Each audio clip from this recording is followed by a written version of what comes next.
you ready?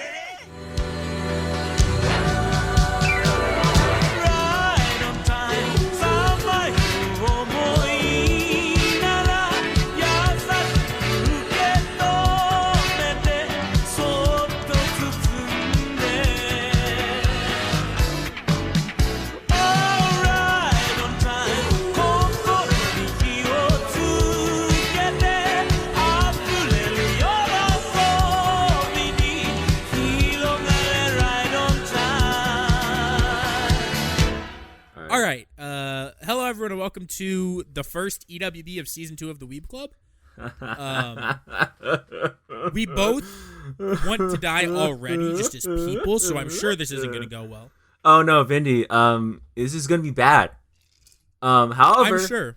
We have created a game to make this slightly more bearable. Let's go! Welcome to the What Vindy EWB Bingo. As you can see here, we have made a bingo card for you to join us along.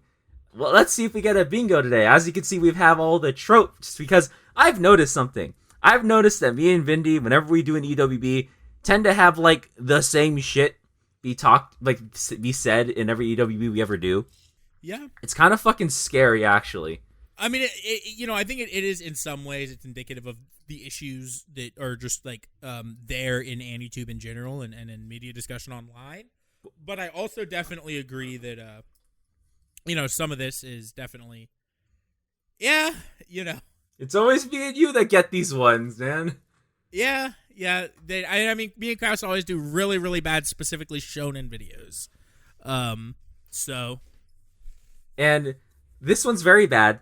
This is by a YouTuber named Explanation Point, right? Jesus, can you talk? Because this exclamation point is a normal thing. So when I try to say his fucking terrible YouTube name, well, he's a joke. Damn.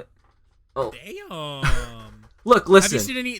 So I think I should say I've seen one explanation point previously. One explanation point video, I should say. And the story of my history with explanation points content was I watched one video, and it was talking about MHA. It was an MHA video fucking years ago, maybe like 2017, right? And in this MHA video, he was talking about how Deku got his name of Deku, right? And you know how it's like, I can't tell you exactly what it is because I don't read Japanese, but you know how it has something to do with like kanji and like the way it can be read, right? Mm-hmm.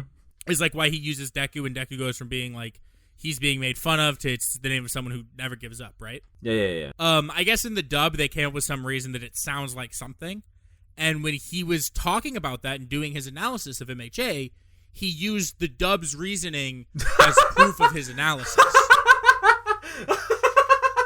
And like normally it's whatever, but then when you're trying to analyze a series and you're going off something that was literally changed to fit a different language, it's like, dude, like are you kidding me?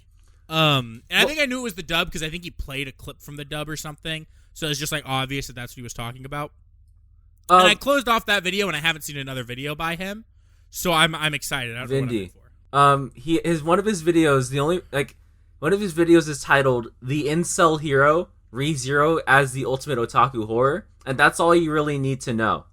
Oh, he made that video, Pog. Yeah, so that's my history with this guy. Yeah, his content.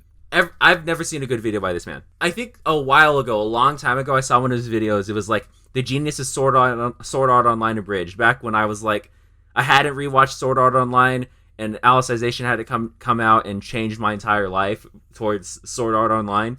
Right. So I was still like, oh, Sword Art Online bad. I watched the Digibro series, and it's like, okay. And the abridged series was doing pretty good, and you're gonna notice a trend. A lot of the YouTubers that me and Vindy cover are like these people who think they're smarter than the creators of the shows they talk about. Yeah, that definitely is something we deal with. And even though this video is 10 minutes long, it's gonna be one of the most painful things we ever do. Probably, yeah. So the video starts off with him doing Patreon, so I'm just gonna let it play while he fucking. I'm just gonna let it go away.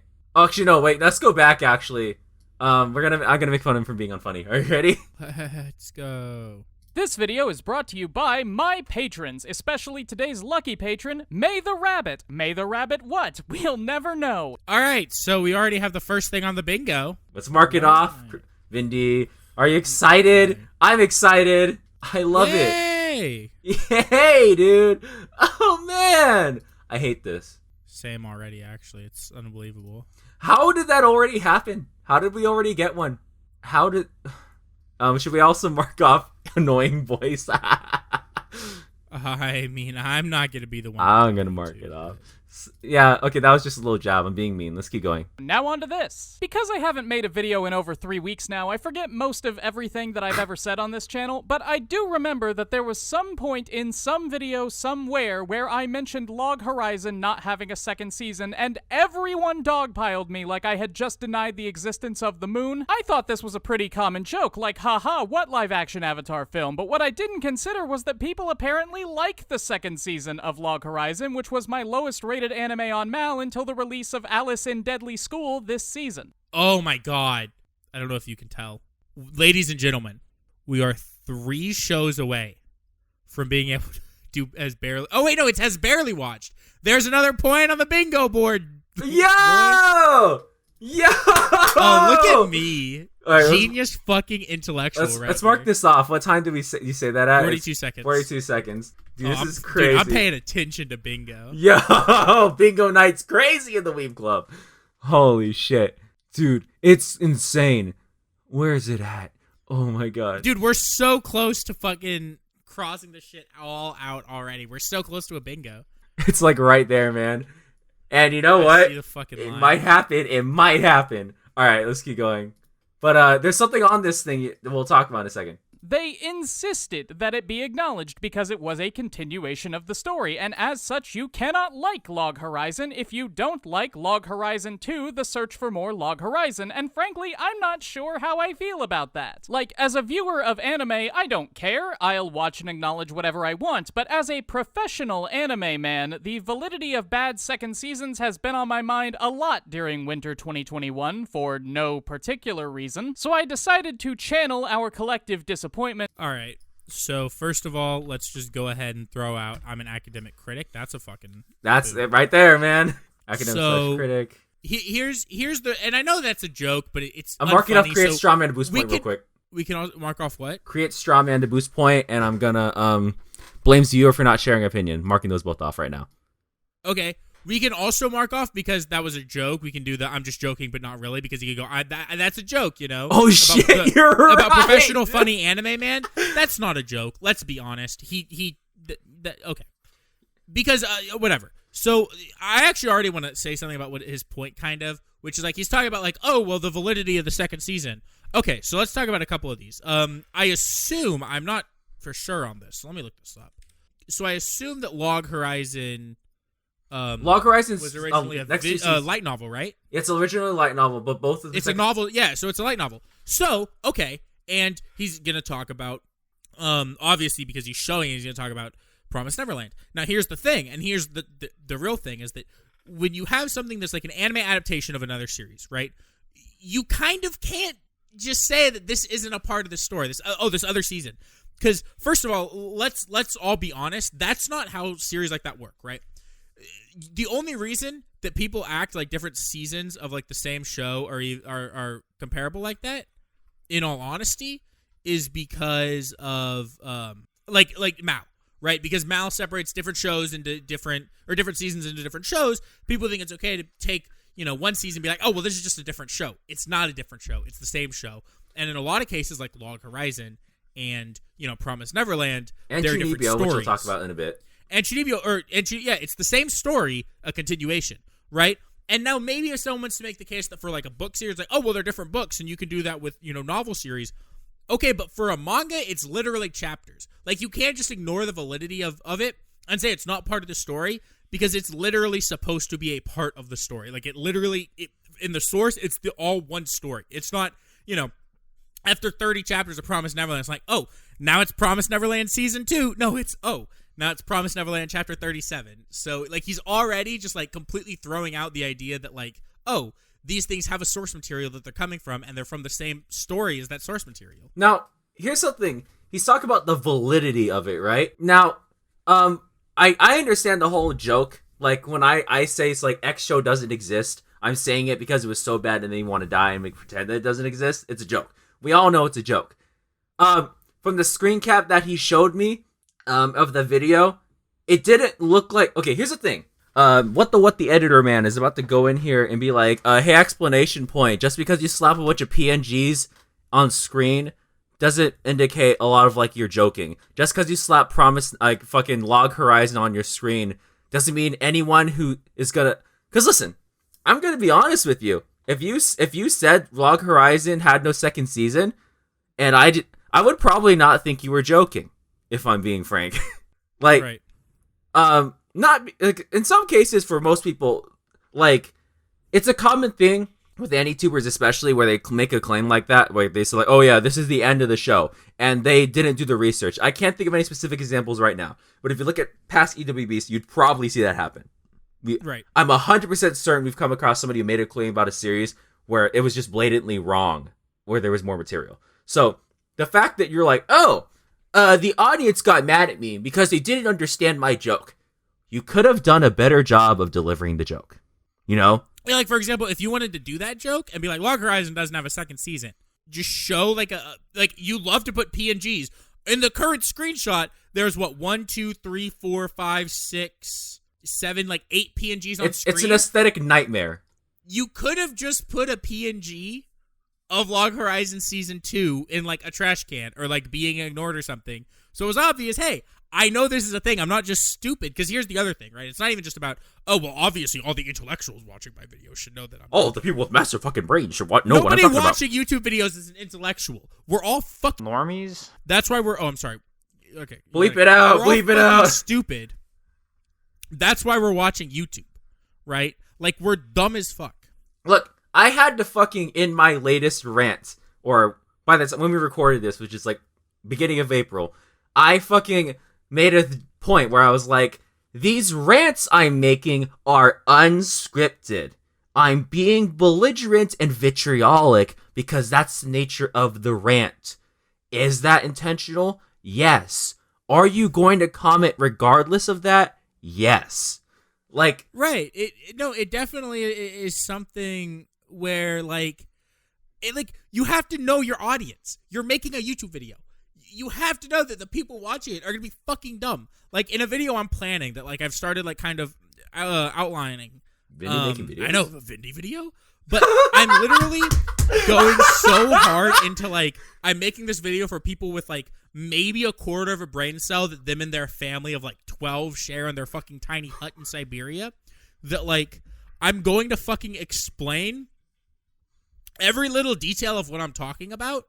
Like, in terms of, like, the premise of my argument. So when I get to my argument, it's like, you know, I'm sure some people will be like, oh my God, I fucking get it. Move on with it already. But so that way it's like people can follow along and not just say stupid shit. So, like, if you're going to get upset about people saying stupid shit, take the time to, like, make sure that people can't just say the same stupid shit. You know? Yeah, like, there's a lot that he just said in, like, quick succession that I have a problem with. So he does this thing where it's like, oh, now these commenters are saying that I'm not allowed to like Log Horizon if I don't watch Season 2.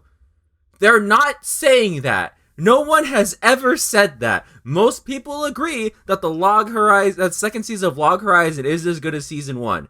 And I don't know of anyone who sees Season 3, or at least widely. It's just because you don't like it, right? You're creating this weird thing. The only thing it sounds like these people were critiquing you for was the fact that you said there is no Log Horizon Season 2. So they're not arguing with you because oogity boogity, you're not allowed to like Log Horizon if you haven't seen Season 2. They're saying, why do you think there is no Season 2? Because they think you're stupid. And honestly... Well, hold on. Let's wait to hear what he continues to say before we pass down judgment on whether No, I'm already passing down judgment. No, let's wait. Let's be fair. Ooh, I'm mad. Hold on. We haven't even gotten to the meat of his arguments yet. Also, you notice he's putting on the Netflix thing? He mentions Netflix a lot. And you know what? Oh my God. His Mal is like of somebody who only watches anime on Netflix, dude. Well, why do you think he watches them dubbed? True. Oh my God, he watches them dubbed. Alright, let's keep going. So I decided to channel our collective disappointment into a video about the awful second season of an anime that we all adore so well, Love, Chuunibyou, and Other Delusions. Alright, I'm sorry. I have to pause this before he starts talking about Chuunibyou. So you remember how we already said that there were 1 billion PNGs on screen? There's more on the screen now. He just added mark off poor editing choices right fucking now. Alright, they already I don't did want that. anyone Did telling I not me do that that I already? don't edit. I don't know. I don't see yours. Oh, no, I'm marking off mine, yeah. I don't want a fucking single person telling me that I don't edit, because would you rather have my editing, or would you where it's just my face? Vindy, this is PowerPoint editing. Or would you rather have 200 PNGs on the screen? Okay, I get the part the of screen doesn't matter at this point. I get that exclamation point has like a distinct editing style or something, and that's what part of the appeal is for most people, I guess. I mean, good on you. We all have different tastes. I'm not going to be like Mr. Explanation Point and shame you for existing, but like remove some of the previous PNGs. Stop adding on top. You could literally just do a slideshow editing. Well, no, my thing is, why is like the Log Horizon Netflix still way underneath all that? I could see all of because Vindy, it's like an aesthetic choice. You know what his thumbnail is? His thumbnail is literally just a screen cap that he took of the video that he made. Man, some people really fucking make content, dude. They really do make content. Man, I should just give up on YouTube. All right. Let's continue. Go ahead and play it. I'm gonna fucking die. Love, Chuunibyou, and Other Delusions is a big show. It asks important questions about growing up and the inherent value of recognizing objective reality when it comes at the expense of one's own happiness. I loved it. I gave it a 7 out of 10, but I loved it. And at the end of the last episode, my mind was buzzing about how to make a video about Dekumori and how tragic of a character she actually is, despite being an obnoxious little mud goblin. Then Netflix started auto-playing Season 2 of a show that had conclusively finished, and that was wrapped up and was done, and where the characters had profoundly changed and there was no more story to tell. Yet they did tell more story. They trawled the depths of the writing room's waste bins to find more story, and it was awful. I wanna die, bro. Talk for me. Talk for me. Speak to me. Wait. Come on, Bingo card. What do we got? I could do bad analysis. I'll mark that. Because he said some really ignorant things about Chuunibyou just now. Yeah, about Dekumori. Yeah. Right. Uses the cringe English name. That's also another one marking. Oh my god, we almost have a bingo. Dude, we almost have multiple bingos. Oh my god, you're right. As he's talking, right? If he says that they only did season 2 to make more money, we fucking mark this bitch off right now. It has literally also, only been 2 minutes. I have a drink, but I'm gonna take one drink. I'm taking one drink. I've been doing this the whole time for every mark we get, and I'll finish my drink if we get a bingo. Okay, so he makes this weird. Okay, so Chuunibyou ended conclusively, and all the characters had profoundly changed. He's gonna make this assertion later on. Spoiler alert, I may or may not have seen this video already, skimmed through it at 2x speed, and then also wanted to throw up. I usually have the people that I do EWBs with have already seen the video. I always like the first time. Yeah. So he's gonna say some shit where he's like the characters regress, right?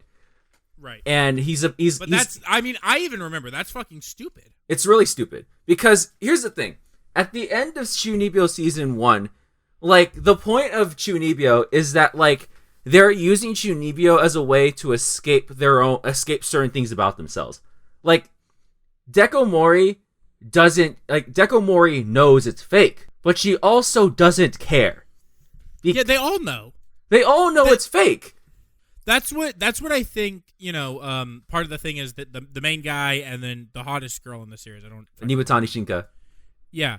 They kind of realize is that, like, it's not that they think it's real, but it's that, and what's like admirable about them is that they don't care what other people think, right? And that's why you have, the people who used to be Chuunibyous and aren't are like so like fucking, that's so awkward, it's so cringy, like that's not how people are. And then you have these characters who don't care what people think. It's their way of feeling comfortable in the world they're in, and their way of coping with things. They know it's not real, but that's the world they want to live in, so they, Because let's be honest. Nibatani and shoot, I'm like, it's been so long. It's like, what's his name again? Yuji? Yuta. I'm stupid. You know why I know it's Yuta? Because she says it, and she says, Yuta. No, I have it. I have a picture for you. Oh, no. Please don't. Yes. Oh. Hold on, let me find this. I gotta keep talking. This is an old image. I gotta keep Yeah, talking. keep talking while I but find it. the point of the show is that Nibutani and Yuta are the ones who are immature. Because they care too much about what other people think. And the reason why they became Chuunibyous in the first place was because they cared too much about what people thought. Like, that's the point. They turned to Chuunibyou because they wanted to feel special and wanted to look cool in front of other people. I hate you. Honestly, Explanations Points video would have been better if he'd used Honestly, it would have been. It would have been the only funny thing that he put on that screen. So this image is fucking funny. I hate you so much. It's funny. Did you make that? No, I found this unfortunately okay, 3 years ago. Dog. Okay, good. So anyway, right? Like, the point is that, like, Rika uses Chuunibyou not to look cool in front of others, but because it's the only way she can cope with the fact that her dad's gone. Like, that's the point. Dekomori, on the other hand, is literally a Stacy that doesn't care that she's a Stacy because, like, she doesn't give a shit. She's a tragic character. She's a tragic character because everyone loves her, and she's the smartest in her class, and is secure with who she is, but chooses to do weird things because she's secure with who she is. So tragic! Oh my god! That's my biggest... I wish I had thought of this to put this on there. But, like, I hate when AniTubers say something like that. Like, okay, it's one thing if you want to make something that's like a joke and, like, move past it. But when you say something like you call Dekomori a tragic character, right? Or you're going to say that, their arcs were over, right? If you're not going to give me any reasoning, you're just saying shit that's completely unsubstantiated. I want these fucking YouTubers to start, when they say something, don't just assume. And even if it is, right? Even like the shit with Promised Neverland Season 2 that he was hinting at. Even if you know that it's general public opinion X thing, right? Don't just fucking say it and then just like act like, yeah, because most people should feel like, it's one thing when it's like, yeah, anime is animation. You don't got to say that every time, right? Or anime is Japanese animation. You don't have to say that in every fucking video you make, right? Yeah. But when you're going to make a claim about a show or about the themes of a show or about, any kind of a thing like that, you should substantiate your claim. You can't just say shit like that because if someone disagrees, right? They're instantly thrown off and they're already so far off from your line of thinking that they can't actually agree with you on any point. So if he had said, and it would give us, honestly, here's the other reason, give us a harder job. Give us something more than just saying, oh yeah, their character arcs wrapped up kindly. We could just say, no, they didn't. It literally did. And boom, okay, we're done. So, right? Here's a little hint. We put the same amount of effort into the argument that you did. But if you had given me examples, right? Tell me about their character arcs. Tell me what their character arcs were. Tell me how the show was wrapped up neatly. You just say it was, I could just say, well, they could have done more. Hey, Vindy. Yeah. Cool thing. So the English name for the show that's really cringe is Love, Chuunibyou and Other Delusions. This will still matter because there's a little thing in there that I want to talk about. The original Japanese name for the show is Chuunibyou demo koi ga shitai, which means even though I have Chuunibyou, I still want to fall in love. So I didn't know that actually. Yeah. So the name's that. Now, season 1 is all about Yuta meeting Rika and coming to terms with becoming more secure with who he is, realizing that Chuunibyou is probably not, even though it's kind of cringe that it's who he was and it's who Rika is, so he should stop denying who she is. I think that's a major part of it too, is that like a large part of what he has to come to terms with is the fact that he was Chuunibyou in the past. And kind of still is. Cringe. Like he literally sees the Chuuni shit she does and periodically goes like, that's so fucking cool. Cause you know what? Shit is. That when I saw that thing where he had where it's like you could pop the gun out from the sleeve, if I'm being honest, want one of those? I want one of those, bro. That's kinda fuking cool. Some James Bond shit. Soaker in it, dog, or a Nerf gun. Right? That's fucking crazy. I would do that. That's cool. Like, I don't care. Yeah. You wanna know why? Cause I'm secure with who I fucking am. I went to work like 1 week wearing my Yohane t-shirt, and I was like, who cares? Nobody's gonna know who this is. And guess what? Nobody said shit. So it's like, just be secure with who you are is the point of the show. But, Vindy, season 1 only touches on the nature of Chuunibyou. Right. Did you notice that there's another part of that title? Yeah, well, I mean, it's like, you could say, oh, well, but they start dating during the first season. But I think that part of what makes season 2 interesting as a show is that it's not just enough. And here's something that I think sometimes fucking, like, anime fans love to poke jokes at, but then are also fucking dumb when it comes to it and completely forget this idea that, like, and you know what? Okay, I'm gonna be more toxic than you've been for a second. Have fun. You ready? A large part of this is because most fucking anti-tubers or, fucking whatever, haven't actually been in a relationship. But it's not just enough to enter a relationship. You know what? Right? That's something interesting. Honestly, that's the easiest fucking step, is finding someone who would be willing to date you, right? Then comes the much harder step of continuing that relationship and finding the kinks and being like, okay, maybe our communication isn't good. Or maybe, like, we're not doing this well. And, like, the actual act of being in a relationship is, like, almost as hard, if not harder. That's and, why, like, there are... While my favorite... Well, like, one thing I was going to say really quick is also, like, while my favorite, personally, romance story is one where they get together at the very end, I have a soft spot for romances where I feel like the characters get together very early on, and so then there's a lot of time dedicated to them being in a relationship, and maybe you see them fight, or you see them have issues and struggle and overcome those issues because ultimately their feelings for each other, outweigh other things. And I think that's something that's really important. Let's be fair. And I like when love shows and romance stories do that. And I think that that's something like Chuunibyou Season 2 does really well, right?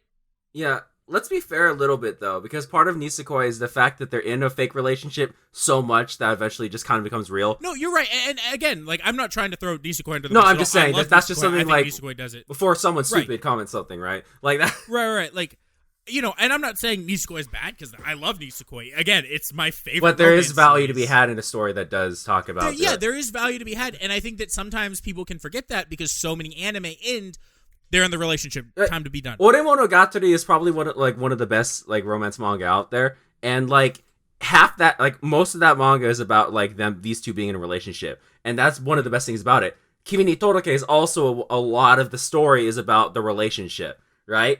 There's value to be had from that. But no, guys, the characters changed by when they got in the relationship. It's over. It's done. Dude, one of the biggest complaints by a lot of YouTubers is the fact that romance series end when the characters get together. Well, it's so funny because it's like, you can tell it's the, like, oh, fuck, I don't want to be this toxic. Do it. I'm only saying this because what's, obvious. Okay, you know what? Let me clear. Obviously, this is, like, kind of a joke. Like, obviously, I'm not about to call every anti-tuber a virgin, but it's the virgin mindset. Once I get in a relationship and I have sex, then it's all over from there. Like, then it's fucking easy. And it's like, no, it's actually the exact opposite. Like, I think being in a relationship is just more interesting than trying to be in one. Literally because when you're in one, that's what actually involves, like, being intimate with someone else and handling things that come up, right? But leave it to people who have never experienced that to be like, oh, well, that's the fucking easy part. Once you fuck them, it's like they're fucking. Once you fuck them, they're like your slaves, right? Yeah. So I think that's. Necrographics is clipping that, and I'm kind of fucking scared. Let's go. He's gonna be so happy when we come back and he just has clips for days. Oh, God. Oh, fuck. Yeah, but, like, see, already we're getting a lot of things. The fact that it's only 2 minutes in and the fucking bingo card has almost got a bingo is kind of fucking spooky. Dude, I don't want to finish my drink. All right. Here we go. The characters all regressed to a point where it felt like the first season had never happened. Rika was once again drowning in fantastical delusions. Shinko was again uptight and self-conscious about having fun. Dekumori was still avidly playing pretend with all her cool pretend-playing friends, and my argument was ruined. So with every piece of supporting evidence I was going to use for my video being summarily contradicted, I did what any sane YouTuber would do, and I put a little disclaimer at the top of the script saying, hey, I'm gonna ignore the second season because it's an obvious cash grab that retcons the entire first season's character development, and it doesn't matter. Let's go! We got a fucking bingo! 2 minutes and 37. We got a bingo! Let's All fucking right. go! Before we even fucking keep going, okay? First, we should also mark buzzwords drink. off real quick. Hold on. Yeah. I'm gonna finish my drink, and here's what I'm gonna do. What? I'm gonna record me finishing my drink because I actually just made this drink. Yeah. Tirade. Go. So I'm gonna record it. Go. Hold on, I gotta fucking open up OBS to record my fucking face cam. Do it, bitch. Do it, bitch. Oh shit, I should put my headband on too. Do your headband. I'm fucking Vindy after all. I can't have something without my fucking headband. It'll be out of character if you know. Yeah, I gotta get into character. I gotta put my wardrobe on. So yeah, it's very clearly obvious like what he just said. All right. The series didn't. Oh, are you gonna drink now? This is all liquor, by the way. Like, all right. I didn't mix this with anything. All right. Let's go. Go. Good, I finished it. Nice. Let's fucking go. So, like, okay, it's very obvious. He just said it. The series defied my brilliant. I think it's a brilliant thesis. I think he said, and something like that. It wasn't brilliant because you're fucking stupid. So, goddamn. Okay. So he says we'll do this one by one. He said that Rika was once again drowning in delusions because again, did you not watch the end of season 1 where she's still chuny as fuck? Like at the end of the series, they're still in the club and they're still doing chuny things. If you watch the OVA that happens immediately after, they're still doing chuny things. Yeah, he's like taking the stance for some reason, and I don't know why he's taking this stance.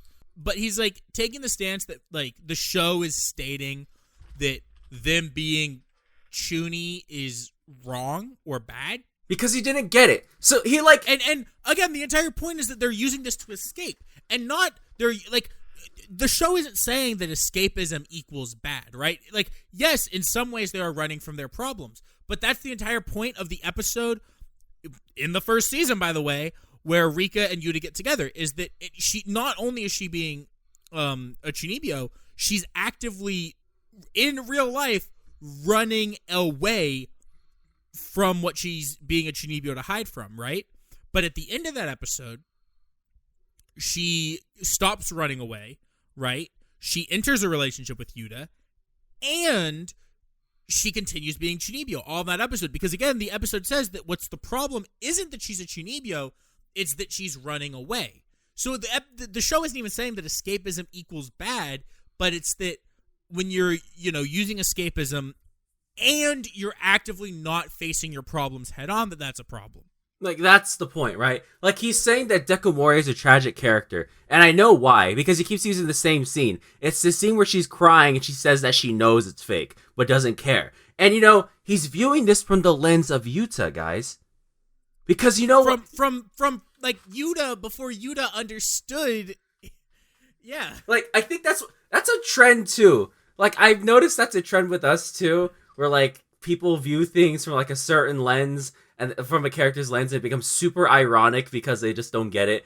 Yeah, it's like they start a couple episodes like, okay, so I'm supposed to identify with this guy because he's the main character, or because he's the voice of reason. So that means they're always right. It's like, no, like he's the main character. Listen, that means he's also supposed to be fucking. He made wrong. a video titled "fucking Subaru the Incel Hero," right? Where like the point of Subaru is that Subaru's wrong, and right. But titling it as Incel Hero implies a couple of other things. Well, you know what? Whatever. It's... So, the point of the Dekomori scene was that she was upset that he was trying to take away the relationship that her and Rika had. That was the point. She was upset that was happening. And the whole point of that scene was that Dekomori is a normal functioning human being who doesn't give a shit that she's being weird. And... she's doing this because it's fun, and fucking Rika's her friend, her best friend. And if you take away the one thing that makes Rika happy, then that's gonna crush her, right? Right. That's fucking awful, and she was upset by that. But no, she's a tragic character because she's delusional, even though the show literally establishes that she's, like, more functional than any of these other people anyone else in the cast. Like, she's rich, everyone in class loves her, she has high grades... Well, it's so funny because he's like, she's a toxic character. And he's like, she just goes back to kind of being a fucking dumbass. It's like, well, you didn't even talk about her tragic character arc that she apparently What's the tragic character arc, Vindy? Is it that she cried in one episode? It's so funny. Like, her relationship with Nibutani Shinka is that, like, fucking... is that she idolized this girl... And because she like defied that what she first saw in her, like the one that gave her this fun new thing to do, she's like fighting with her because she wants her to do what she loves again, right? She wants her. It's literally a parasocial relationship that turns into like an actual relationship. Like, hello, like What, you want them to stop being friends? What? Yeah, I really don't know what the guy wants. Like, because it doesn't even feel like he stopped watching after season 1. It feels like he stopped watching after they went on the beach in season 1. Yeah, exactly. Because immediately after that scene, she's literally back to being a Chuunibyou.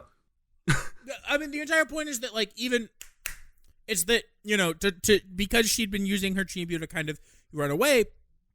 And also, you know, here's another part of it that's kind of fucking true, but people, you know, would go, oh, well, you know, Moe is idealized autism, so Rika's autistic, right? They would just completely, like, misunderstand the idea that, like, okay, a lot of the part is that she has to drop her Chuunibyou act if she's going to be serious with Yuta at that point in the show, because Yuta just, like, glosses over the Chuunibyou shit and sees it as cringe, right? Yeah. But then as their relationship progresses and as they move on, they still have serious moments, and she's allowed to be Chuunibyou because he's understood that it's okay that, like, to be like that, right? Right. It's like the whole point of season 2 is that as their relationship progresses, they stop, because like the whole point is that everyone else is telling them how their relationship should be. Like, they're saying, oh, you guys should be kissing by now. Oh, you guys should be doing this by now. And then he becomes secure in not just himself, but also his relationship and his partner, and says, our relationship is fine as it is because we both have our own ways of doing things. And I know that she's like this and I'm like this. So we're fine how we are, and I'm happy to be with her. Because, you know, he's learning to be a functional human being who can, like, have a functional relationship with the person that he loves. He's not trying to change how she is to fit his needs. He's not trying to, I don't know, maybe gaslight her for his own uses. All right. I don't know, exclamation point. Kind of weird. Kind of weird that you're saying season 2 is bad because it didn't fit your script. Fuck, all right, are we done doing, like, the analysis of the show now? Yeah, we're just gonna monkey on him look, now. Hold on. I fucking hate this fucking shit that people say, dude. The shit that people think they can get away with saying as if, like, it means something, or, like, them saying this means something. We're like, okay, he said, like, 5 things in there that, like, triggered the fuck out of me. First of all, when he was like, oh, they're scraping the bottom of the barrel of the writer's bin. Shut up. There's no writer's room. It's called a book. It's called a light novel. Yeah, like, you're saying this. They could have had the idea, first of all, and second. So you're just making shit up, right? You're just assuming shit about the creator from your warped interpretation of the series, right? It's so fucked, right? And then you're like, oh, well, obviously they're just making the show for money because the first series did so well. It's fucking Kyoto Animation. Anything they make is gonna sell well. Right? But that doesn't mean they don't work hard. How well Chuunibyou did. KyoAni could just make another show if they just wanted money. The reason that they made a season 2 is because KyoAni wanted to make a season 2. Do you really think that fucking Kyoto Animation, and when did Chuunibyou come out? 2015? Well, Vindy, I didn't see a video or him talking about the Kyoto Animation situation at all. So I'm forced to believe that he didn't know anything about it. So it's a novel series from 2011, okay? But not even counting the novel series, because personally I didn't actually know it was a novel series. But that's did you seriously not? That's the point.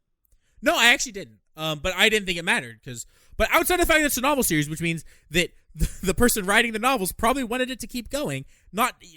Besides fucking just that, okay? Besides that, the show came out in 2012. Do you really think that Kyoto fucking Animation in 2012, hot off the heels of K-On!, fucking Hyoka. I thought K-On! Was a Doga Kobo series, Vindy. No, shut up. That's a throwback. Hold on. I'm going to start date because I want to see what other KyoAni shows were around 2012. So, okay, hold on. Okay, so, K-On! Just finished. Nichijou was going on. Hyoka. Fucking... When did Tamako Market come out? Free Tamako Market was 2013 before season 2, I think. Guys, like this is like the underground shows that like the ones that become like Reddit classics, right? They didn't need to make Chuunibyou season 2 for money, right? Like they didn't need to, okay? again, Chuunibyou Season 2 came out January 9th, 2014. You know what came out in 2014 as well? Tamako Love Story. Okay? The Free Season 1 came out a year before, or 6 months before fucking Chuunibyou Season 1. Do you really think that Kyoto Animation needed money so bad? They're like, hey, instead of making the K-On! College manga into an anime, you know, instead of, if Kyoto Animation really needed the money that bad, they would have done the college arc of K-On! That's like right? free. That's like free real estate, right? They would have done they would have done the two like kind of sequel manga to K-On! Right? They would have done the college and then the high school series. That's what they would have done if they had needed money. They would have made more Haruhi Suzumiya by now. Yeah, they would have made more Haruhi, right? The fact that they made, and here's the other thing, and this is fucking true. The fact that they finally released that fucking Chuunibyou movie that I have to watch, like later this year, or like what, 2018? Okay, Take On Me came out in 2018.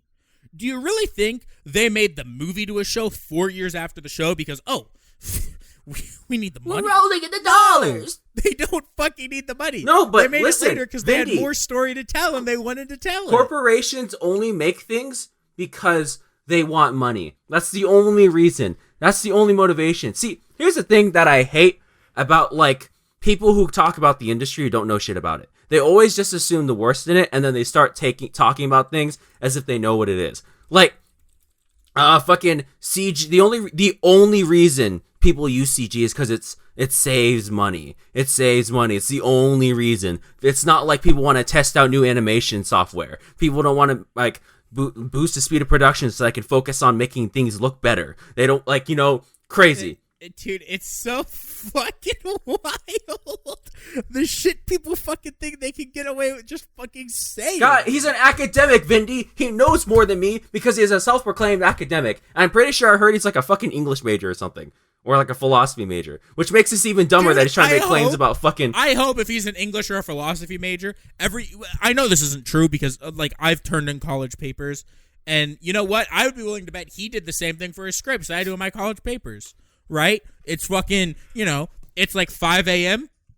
Paid papers due in like 6 hours. You fucking pop a Ritalin and you just fucking go. Right? You're not trying. You're not trying. It's fucking obvious because you're just making shit up and like you don't actually think about, okay, who made Chuunibyou? KyoAni. KyoAni don't need the money. They wouldn't just make something to be a cash grab. You could be, oh, well, they're a corporation. Furthermore, they just want more money. If they wanted more money, they would have done other things. It was 2012 KyoAni. They didn't need Furthermore, who wrote Chuunibyou? The light novel author who wrote this kept writing the story because they wanted to write more of the story. Yeah, I fucking hate this idea that things are just cash grabs or they're just going from the bottom of the barrel. Are there things that are made to make money? Yes. A lot of art, yes. I feel like we've talked about this in videos before. Yes, the point of a lot of art is to make money. Well, we talked about it in the fucking Passion video. It's a lot of times, and here's the thing, right? It's like, it's so easy to look at. It's like, there are different people that work on different things for a reason, right? You have the producers who are trying to make it profitable, right? Trying to make it monetizable, trying to make sure that what they're making can sell. Then you have the writers and the directors. And a lot of times what they're trying to do, yes, they want to earn their paycheck and they want to earn their wages, but they want to tell a story. That's why they're in the profession they are. That's why you can't just go fucking become a writer for something, because if you're not good at it and if you're not like actually like passionate about writing for something, you're not going to fucking get the job. They're going to give it to someone who is. Like, it's just so shitty that people do this, that the way they talk about media, the way they, like, look, I'll be honest with you. I'll be honest. If you had the ability to be doing these things, if you had the ability to make the shows or do the things like you would have said you would have been doing them. Well, yeah, I think it depends, on different people, right?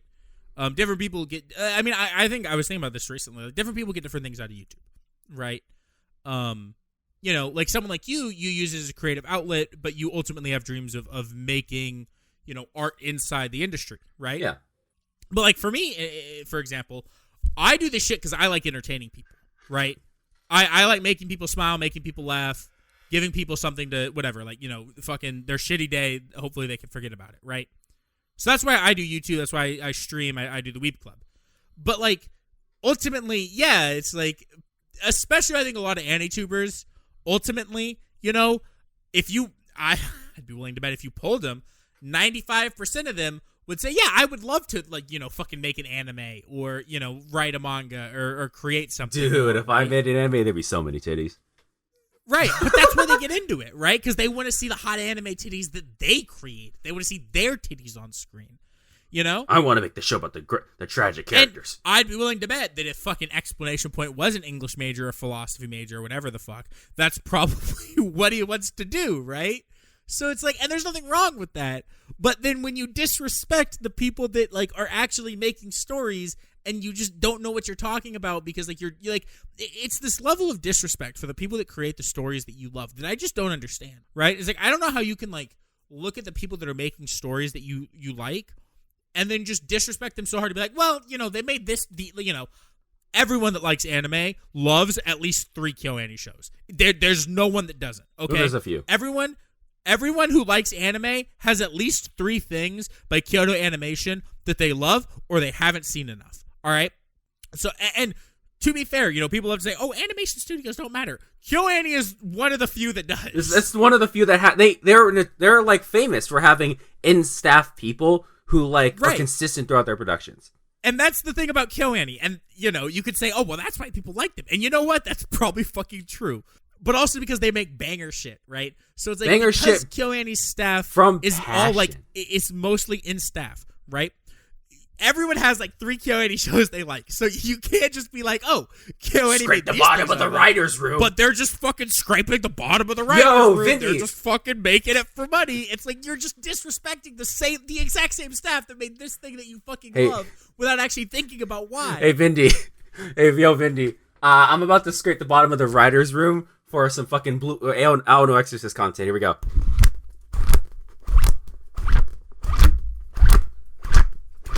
Wow, I can't believe you scraped the bottom of the writer's room by reading the manga. That's fucking crazy, right?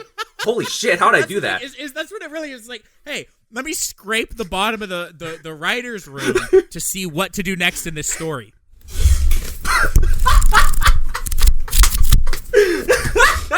You hear me scrape the bottom of the writer's room? I mean, I definitely didn't go to the source material and see what happens next. I mean, you were definitely scraping your fingers against those fucking pages, dude.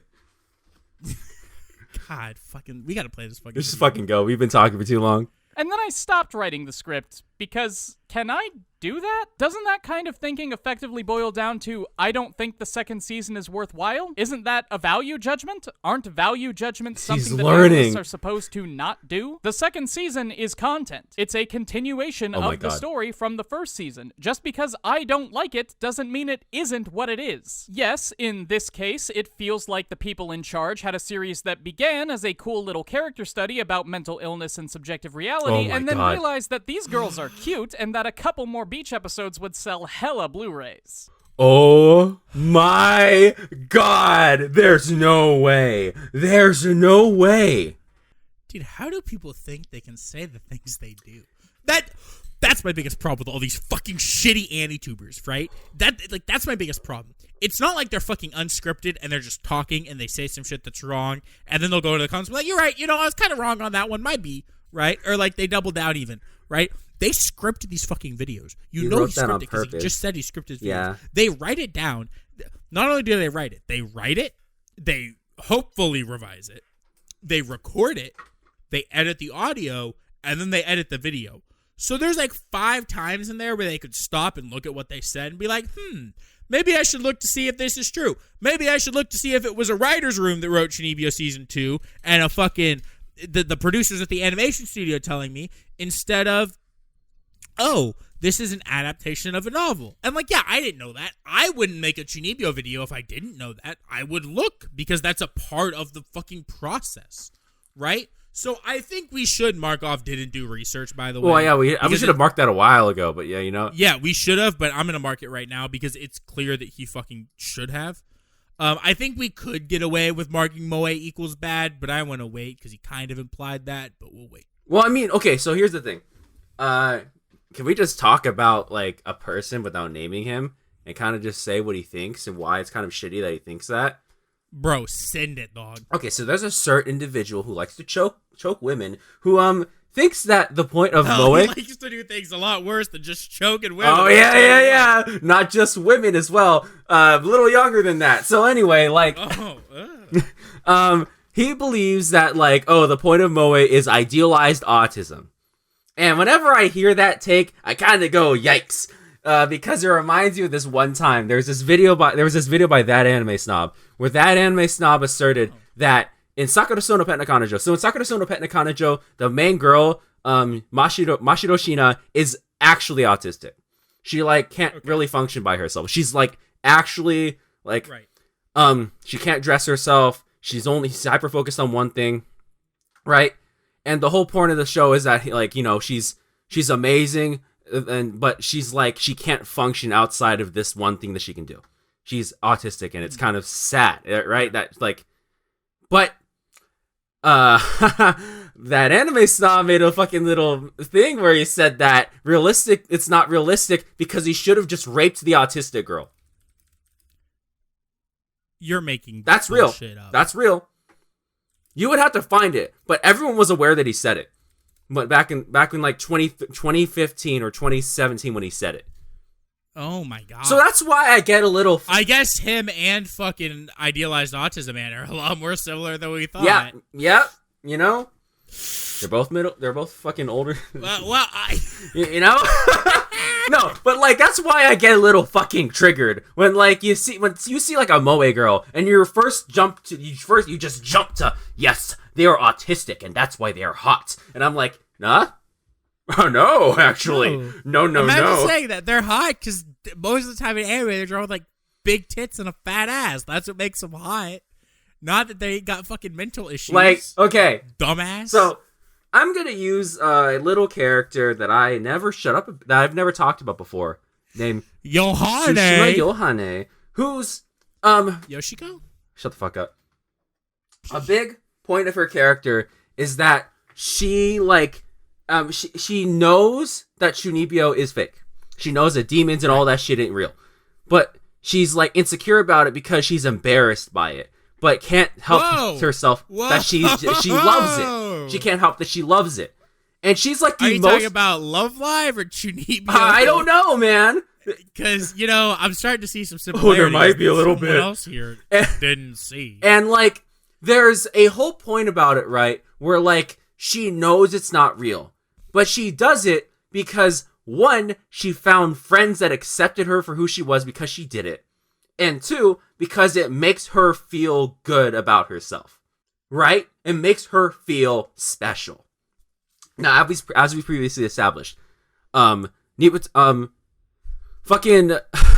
Dekomori is literally the most full function person in the entire show. She's like the only one who like legitimately like is like a normal person. She just doesn't care about what anybody else thinks. She's not trying to impress anybody or anything like that. She's just trying to do what she thinks is fun. Like, the whole point of her also is that she's young and, like when she gets manipulated by that one chick, it's because she sees something in this one girl that she doesn't see in Nibutani. Like, and she also is, like, a fucking 16-year-old girl. Hello? So, like, I don't know about you, but teenagers are fucking stupid. So, like, that's, like, a whole point of it, right? No. Right. It's not about mental health. It's about escapism. Now, I'm sorry that you... Right. Exactly. Yeah, and I mean, you know, we touched on that already, but I like that you mentioned that, because I think that's important. It's so sick, actually, that, like, how do you come out of this show and, like, see that, like, Rika is super hyper-aware and is just dealing with trauma, and then just go, she's autistic? Huh? And, like, what... Yeah, it's so fucking... And what sucks is, earlier in the video, he's, like... In this part of the video, he's like, oh, isn't that... He's like, literally critiquing himself, and is pointing out what's wrong with what he's saying. Like, isn't that a value judgment? Isn't that me trying to write off the fact that it doesn't exist? Yes, so don't do it! Right. And it's... Yeah, I mean, like, he's like, giving us... Like, he almost is giving us... Because here's... He's doing our job for us. These guys are at their fucking jobs, okay? look, people could say, "Oh, Vindy, you're being really toxic now." I don't give a fuck. I finished that drink because we got bingo, and I don't give a fuck anymore. And we're being toxic because we got bingo. Yeah, exactly. They'll be like, "Oh, you're being." Look, here's how you know these people suck at their fucking jobs. They're giving us all, like, in the video, he said all we have to say to prove that he's fucking stupid, and then isn't even like refuting that. Even if the rest of the video is him trying, his premise is already so fucked because the show he's using as his example, he's dog shit at explaining it. He also just asserted that they're fucking actually autistic.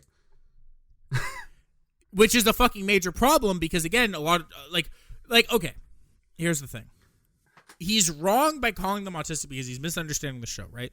Like, yeah, if none of these characters understood that their Chuunibyou shit wasn't real, yeah, you could argue that.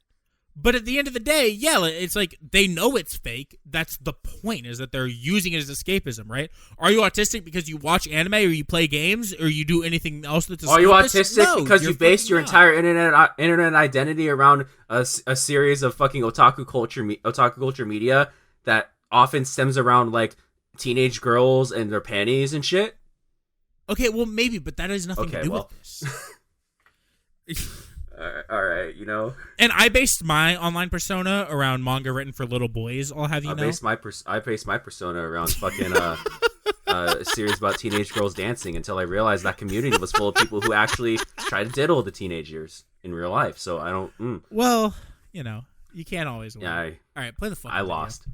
So I feel like I should be able to just look at the quote-unquote real show and ignore the 12-episode revenue generation machine that follows. But even me saying that is making a lot of assumptions that I'm not licensed to make. Suppose I'm wrong. Then why are you saying the it? second season of Chuunibyou really were a failed, inelegant attempt to improve upon and continue the story of the first season. Surely, for the purpose of analytics, I'm not allowed to ignore part of a work because it's bad. And when I say that something was a cheap cash grab, what am I actually saying other than that no effort was put in to make it good, and by extension that I'm ignoring it because it's bad? For a bit of context, let's try to shrink the problem down and see if it still makes sense. Suppose I weren't talking about an entire second season. Let's say that it was just one episode that was bad. Let's say that episode 6 of Chuunibyou featured Rika's entire body catching fire and being surrounded by demonic energies that reveal that she is in fact the eye of the wicked lord as she claims. This happens once and is never mentioned again. Rika's Chuuni garbage being true would undermine the entire point that the series is trying to make about the ups and downs of living with delusion. It's an obvious mistake on the part of the production team, but I don't think anybody would argue that I can just ignore an episode because it's devastating to my case. So why, then, is it okay to ignore 12? Okay. Can I say something I realized as he was fucking talking? He said a lot of things, actually, that were just really gross and disgusting. But can I say one I'm working thing off no passion. Quickly. Oh, I'm done. Can I say one thing that's just fucking... Yeah. All right. So... you know these people aren't fucking intelligent, okay?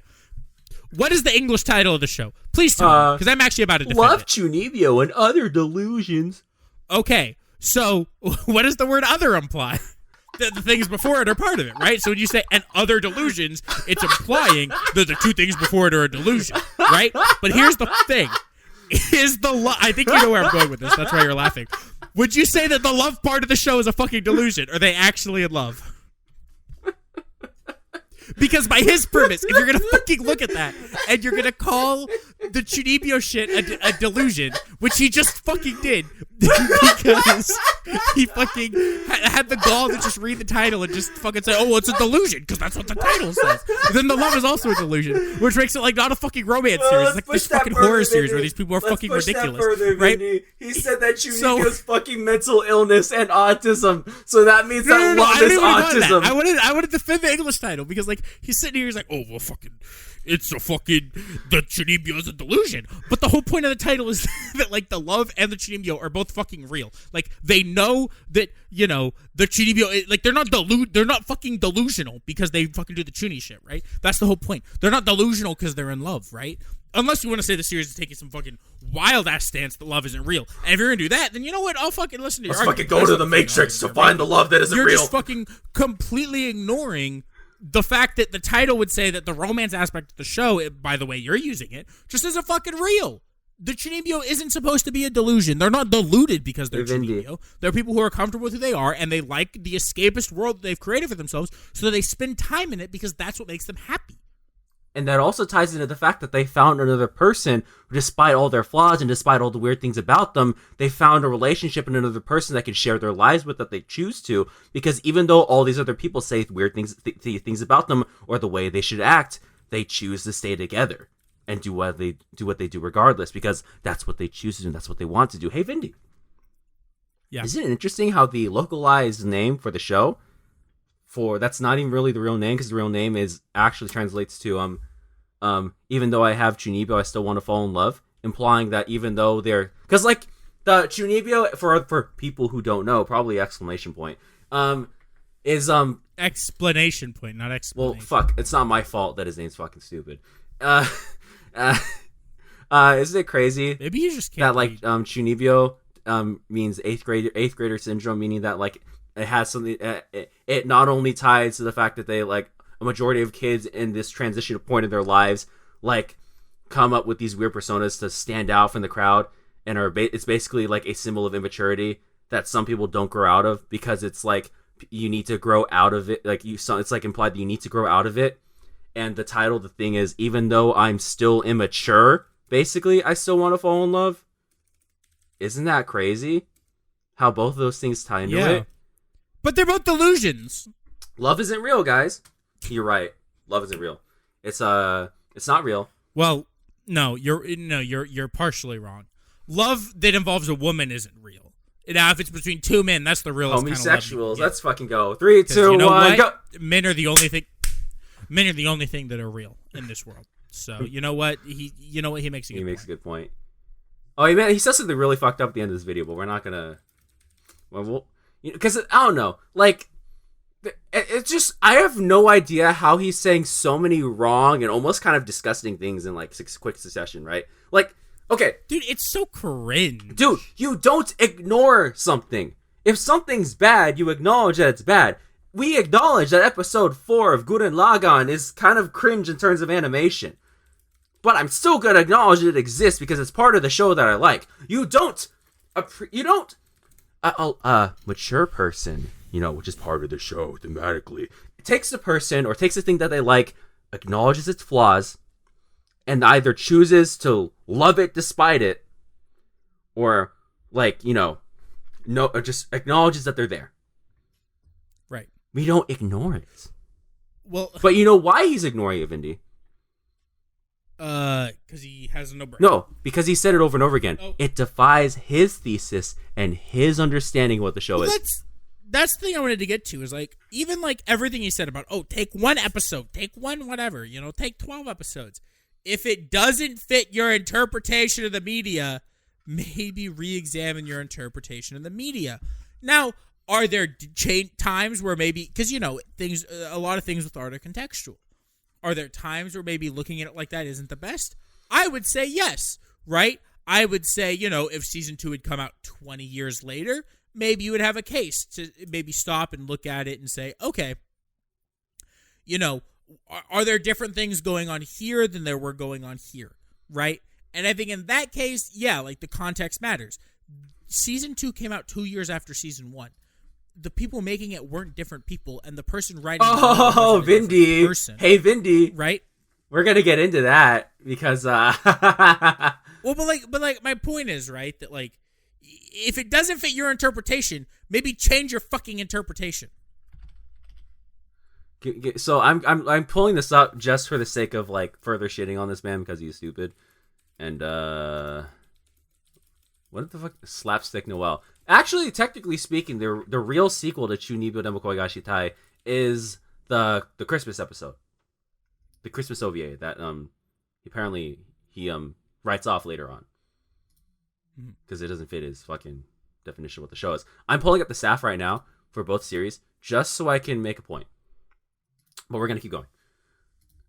Ready? Yeah.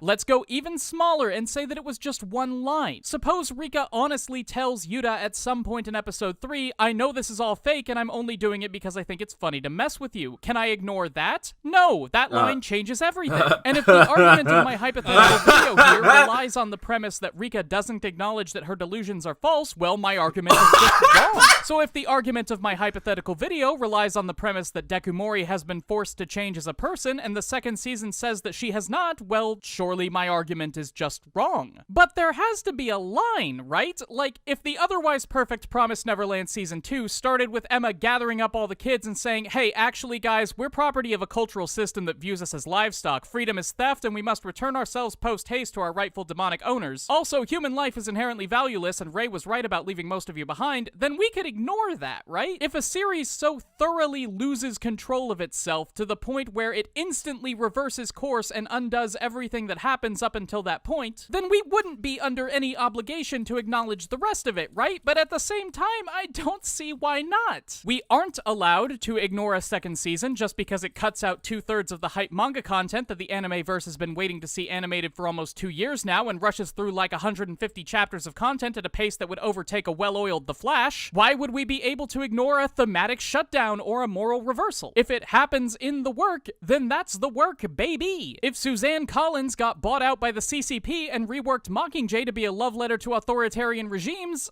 I mean, go cry about it? Okay. Have fun. So I'm gonna say you heard. I'm gonna leave in my laughing every time I fucking just maniacally laugh during the fucking video playing. So, what's so ridiculous about everything he just said? All right. First of all, he's like, well, if the series doesn't agree with my interpretation, then my interpretation's just wrong, right? Well, no. It's like, no, that is how it works, right? Like, especially because then he, like, Chuunibyou and Promised Neverland are not the same to talk about, okay? If you wanted to talk about Promised Neverland Season 2 as an adaptation, as not even as an adaptation, as a Season 2 and how it fucks things up, you don't fucking compare it to something that's I would assume decent adaptation of the source material, or an adaptation of the source material that keeps the themes relevant, right?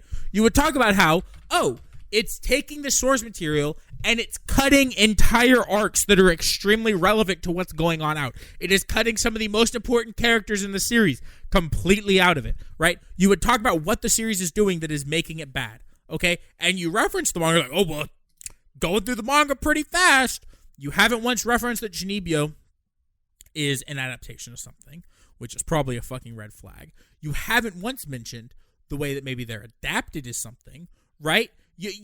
A more apt comparison would be like if you mention the studio that made the Catching the Hunger Games movies, because now you're talking about the original source material. Now you got to talk about fucking the Hunger Games books. But those are the books. That's the original material. You're not talking about the Promised Neverland manga. You're not talking about the Chuunibyou novels. You're talking about the Chuunibyou anime. You're talking about the adaptation of something else, and you're comparing it to an original work and trying to make a point off the original work. But that's not the same, because if Suzanne Collins changed something in the third book of the series, right, you would have to look at it, especially because they're being written within a short time, and say, okay, well, why did she change that? Maybe my interpretation of the themes and what was going on was wrong. Maybe I should look at it. Was the main character, there's the trope, the unreliable narrative for a reason, right? Main character is supposed to go through a hero's journey, which implies that they were wrong in certain ways at the start, right? For example, to talk about one of the fucking quintessential hero story films, you have Star Wars, right? Luke Skywalker didn't want to get in the fight. Hell, he wanted to join the Empire at the start of the series. And by the end of movie 6, he's fighting against the Empire. He thinks they're wrong. He thinks what they're doing is wrong. He's in the fight and almost wants to be out of it, right? He wants to end the fight.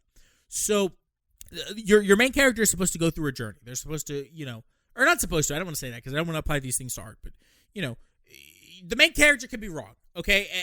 And you're looking at it as if the main character at the start of the series is right or something. And you're saying all these fucking things and you're completely misunderstanding what you're talking about because you're fucking dumb. It's okay. So one thing that I don't like that a lot of YouTubers do is these weird fucking hypotheticals, right? Like, you hear this, right? Oh man, what if Timecodes was abducted by space aliens and the space aliens burned into his mind to write one of his characters to be a loudmouth ninja who wants to fight for his village? And then he wrote Naruto. Wouldn't that be crazy? And I'm like, sure, maybe. That's a cool hypothetical you proposed to me. But is it relevant to the fucking conversation? What if Oda was time traveled back in pirate times, and because he was traumatized by the pirates, he came back to the present and was like, I don't want to write about pirates anymore, and then One Piece changed. Okay, fucking crazy. Cool, dude. And here we got this thing is, what if Suzanne Collins is paid by fucking, I'm like, well, she wasn't. Nothing to do with nothing. And then, like, the thing he introduces in Promised Neverland, this weird thing, shift in the thing. Yeah, if the story did, abandon its theme, unironically like that, if it changed course, then yes, that would be a problem. But the hypothetical doesn't exist. And you already gave me. I laughed my ass off because you already said what I was gonna say. Your analysis was wrong because you misunderstood what the point of the story was. But there has to be a line, right? Yeah, the line that you don't cross where you pretend that you know better than the writer. Your job as an analyst and a critic is to look at what the material gives you and not immediately go, I would write it like this. The point of analysis is to look at the materials presented to you and break down what it's doing. It should be, you know what it should, like, I've described this before. I think I described this to someone on stream one time because they asked about analysis, right? And I'm not the best analyst. I don't think I'm great at it, right? But I'm better than this fucking guy. So I'm going to give you a lesson in how I think about it. It's a puzzle, okay? Analysis is a fucking jigsaw puzzle. You have all these pieces that the writer has given you, right? And you are supposed to slot the puzzle pieces in to your jigsaw puzzle, and you come out with a full picture when you're done, right? Just like a jigsaw puzzle, once you start getting some pieces right, everything else kind of falls into fucking place. If pieces don't fit, you don't look at the jigsaw puzzle and go, well, goddamn, this is a fucked puzzle. Maybe, you don't put a quarter piece in the middle and be like, well, this fucking puzzle piece doesn't make sense. It's fucking stupid. The puzzle maker was dumb. They're fucking dumb. They're stupid. Fun fact. The puzzle didn't give you 5 corner pieces. It gave you 4. Put your fucking pieces in the right order. If you're wrong, like when you're making a fucking 24-piece jigsaw puzzle, which I'm sure you get wrong all the time, you look at it and you go, oh, the puzzle's kind of fucked. Let me maybe put this piece here, put this piece here. You put it together. It fits. It slots. Voila. You have your fucking puzzle. Okay? It's not that fucking hard. And you know you're right when everything starts to fit into place. You're like, wow, this works with that. Now this works with that. And that's when you start to gain respect for these fucking writers, when you actually are good at fucking analyzing media and you start putting shit together and you're like, wow, this entire fucking thing fits together perfectly. But you don't get that when you're just fucking, you take your idea, you take the fucking corner piece that's like the top right corner piece and you're like, this is the bottom left corner piece. It's going to go here. And now the entire puzzle doesn't work. And you're like, but this piece needs to go right here for the fucking puzzle to work. The puzzle doesn't fit. It's wrong. And it's like, no. The piece that you're looking at as the bottom left piece is the fucking top right fucking jigsaw piece. Hey, Vindy, you know what's even funnier about that? Is that, you watch Chris Ramsey, right? The magician? Yeah. He does a lot of puzzle videos. He actually did a video where there was a puzzle made entirely of corner pieces. And it was designed intentionally that way so that it fits together to form a puzzle. And I'm pretty sure Explanation Point would look at that puzzle. So that's the Evangelion of puzzles then. Yeah. Sure. Why not? It doesn't upset me anymore, Vindy. Because it's so deep and nuanced. It doesn't piss me off anymore, Vindy. So fucking challenging. All right, well, you're supposed to get fucking angry. No, it doesn't work on... Vindy, haven't you heard I like Ava now? I know, but I still want to fucking piss you off. So, like... He would probably look at that puzzle and be like, oh, this is all corner pieces. There's something wrong. Because obviously, it's obviously not my fault. I can't figure it out. It's the puzzle's fault. And it's like, anyone who would, like, do puzzles, solves puzzles for, like, a living, right, would tell you that you're fucking stupid. And now, what people do when they talk about series, and they analyze something, and when they find two conflicting themes, there are cases where, and nothing's an absolute. Sometimes there are legitimately just cases where the series contradicts itself thematically. There are cases like that. Uh-huh. But there's also cases where the execution also inherently kind of like throws some things out of the way that cause problems causes problems narratively. Because again, every story has themes. How they're executed is the issue.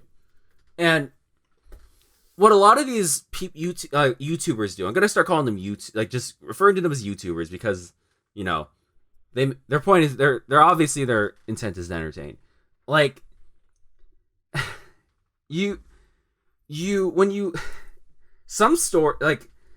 sometimes, right, there's cases like with the Promised Neverland Season 2, where the problem isn't that thematically it falls apart. The problem is that the second season skims over a lot of material and then doesn't fully flesh out the characters how it should be. Right. That's the problem. Now, yeah. That's not even an issue of it doesn't match up with my analysis, right? It's literally just because there's something wrong with the thing. It's not an absolute to say that I'm right or there's something. It's either I'm right. Well, there are no absolutes in art. You can't turn art down to a science. So the fact that he's aware, I hate the fact that this entire video he's aware of the fact that he's wrong, and he's saying it in the video, right? Maybe my analysis is wrong, and I'm just misunderstanding the work.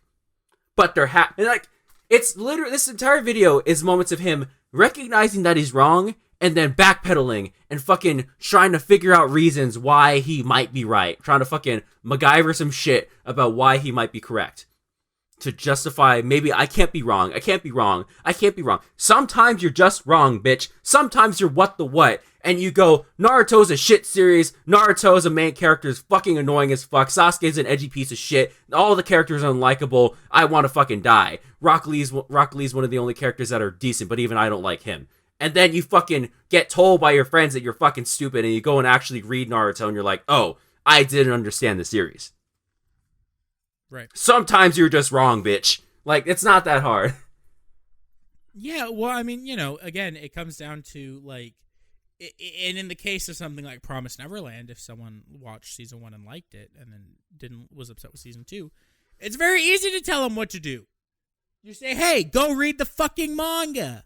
And wow, now they found a story that's really fucking good all the way through. That's something. If you think Promised Neverland's last fucking arc is bad in the manga, you're fucking stupid, by the way. That's actually true. But, there's something I just realized.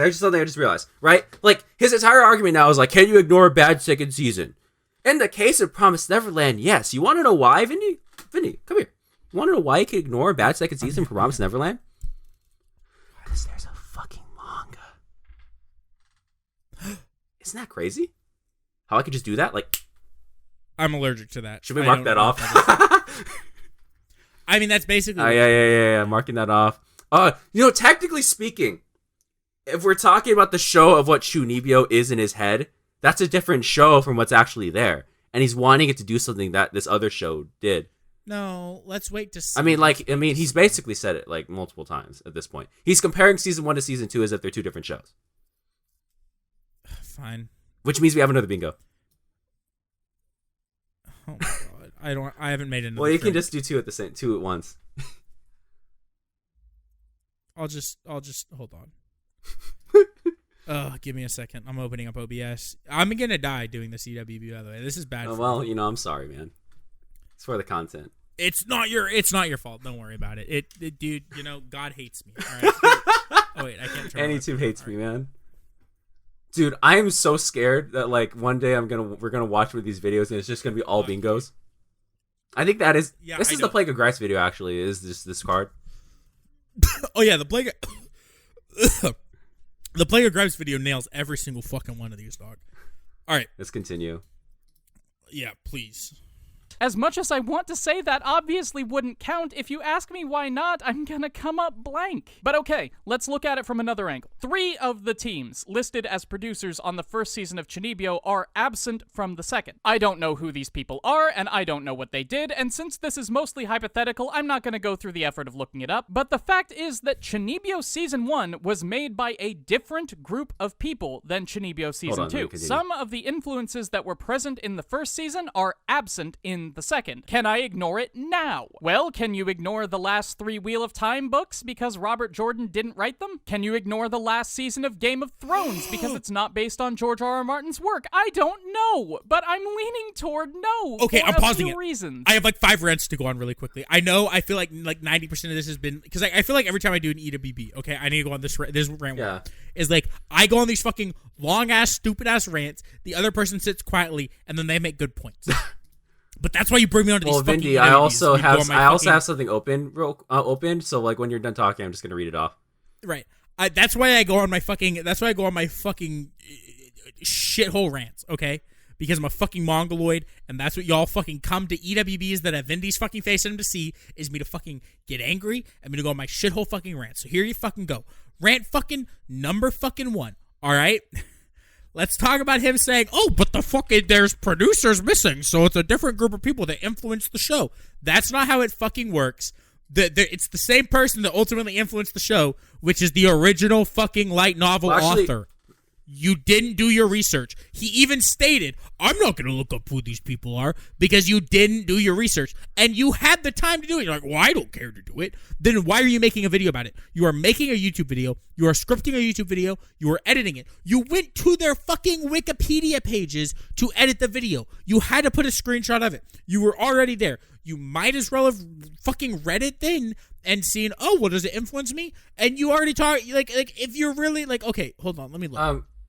You have 173,000 subscribers. No, hold on. I'm about to go on a bigger one, okay?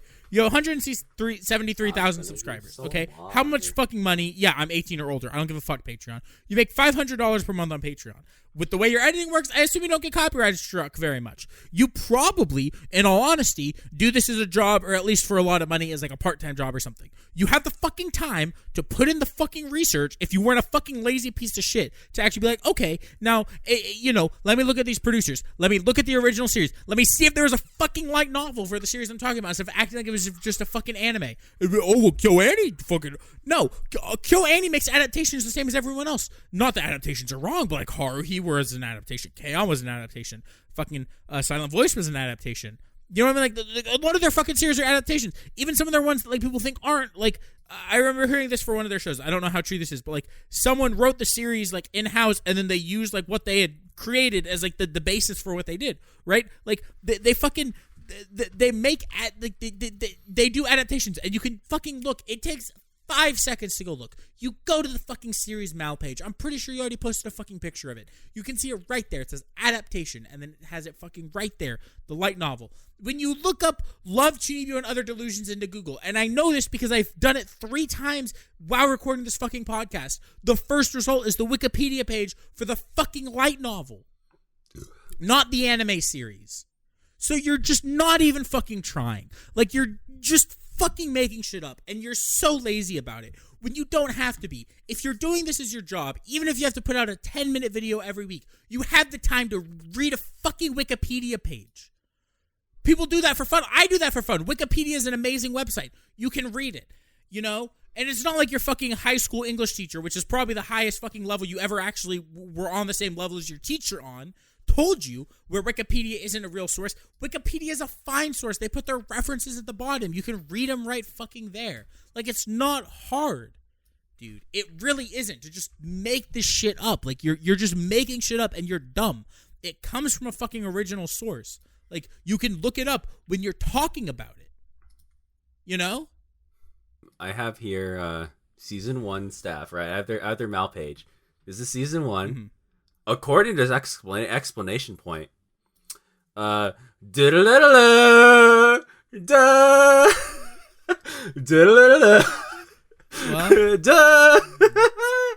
No, explanation point never went to that. He never looked at it. He never scrolled down that far, because to scroll down, no, I do look at it. To scroll down that far to even see your fucking funny meme, he'd have to see adaptation right there. He would never click on that. Isn't it crazy how I see... He would never have seen that. Isn't it crazy how this show has the same producer, the same director, and one of the same episode directors and storyboards behind both seasons? Isn't that wacky, Vindy? Isn't that fucking insane how, like, the 3 main pillars of the staff are still intact? Well, not to fucking mention, you know, to go back a second, like we were fucking talking about, right? Like, okay, hold on. Let's look at some of the fucking producers. And this is me who has never actually looked into producers, right? When you look at producers, it's very clear some of them, right, that you see are like, oh, these producers are the television channel that it was on, or the people who made the merch, right?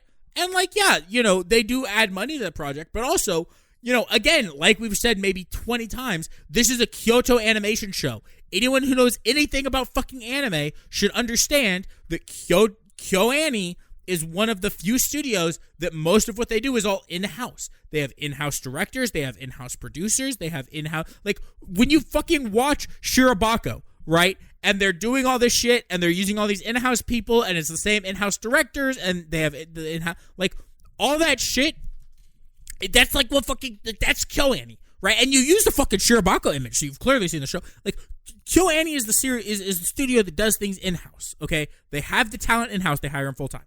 That's why the KyoAni fires were a big deal, because they lost their studio, they lost a lot of their cells that they kept in-house, they lost a lot of their staff, right? It was a fucking tragedy. But again, like, KyoAni does shit in-house. So you can't just say, oh, well, the producers changed. Maybe you could get away with that with a studio like A1, or a studio like Sunrise, or a studio like... Even Bones, sometimes. Bones, right? You could get away with that fucking argument, right? Or even like... who did season 1 of One Punch Man? Madhouse did, and then it moved to JC Staff. Madhouse, because season 1 of I remember hearing people say this, and it's actually fucking completely true if you look at it. Season 1 of One Punch Man was a Bones staff. That was people who consistently work with Bones. Yeah, it wasn't just the studio. It was the fact that like the director behind it was different than the second season. Yeah, like, you can look at all these things, right? Like JC, like all these other fucking studios that people talk about, right? Yeah, they license out most of the fucking staff when they do something, right? They license out the animators, they license out the director, they outsource it all, right? KyoAni is different. They don't fucking do that. So, like, when you're saying this about KyoAni, it shows you either don't understand the industry at a basic level, right? You don't understand the studio of the show you're talking about at a basic level, or you're supplying your understanding of everything else to this one studio that is different. And again, KyoAni, like, I would say pound for pound, without a doubt, KyoAni, maybe you could argue Shaft, but I would argue that most of what people attribute to Shaft is just Akiyuki Shinbo. I think KyoAni is the single most well-respected and prolific anime studio working today. You could, I mean, again, other ones you could argue are like maybe Trigger, maybe Gainax. But, like, realistically, I think KyoAni are the ones that are the most respected as a studio, as opposed to other ones which are much more respected for, like, the people. Yeah, the people individually, yeah. Right. Because, like, Trigger, people respect close. Trigger mainly. People mainly respect Trigger, partially for the studio, but a lot of it is for Imaishi, right? People respect, again, Shaft for Akiyuki Shinbo. And you could say, oh, well, people respect KyoAni for Naoka Yamada. What about Haruhi? What about Full Metal Panic? What about Chuunibyou? Which wasn't directed by right Naoka Yamada either. Yeah. I mean, all the shows Naoka on naming here was like a recent. Like, she didn't start. Her first anime that she directed for KyoAni, I'm pretty sure, was K-On! Yeah, and she didn't direct. You know what? What about Hibige Euphonium? What about Kobayashi's Dragon Violet Evergarden? Made, yeah. Kobayashi's Dragon. Like, all these well-respected Nichijou, well-respected, well-loved KyoAni shows that, like, the one person you could fucking name didn't even work on, right? And if you go to, like, Monogatari for, like, Shaft, it's like, okay, Akiyuki Shinbo worked on that.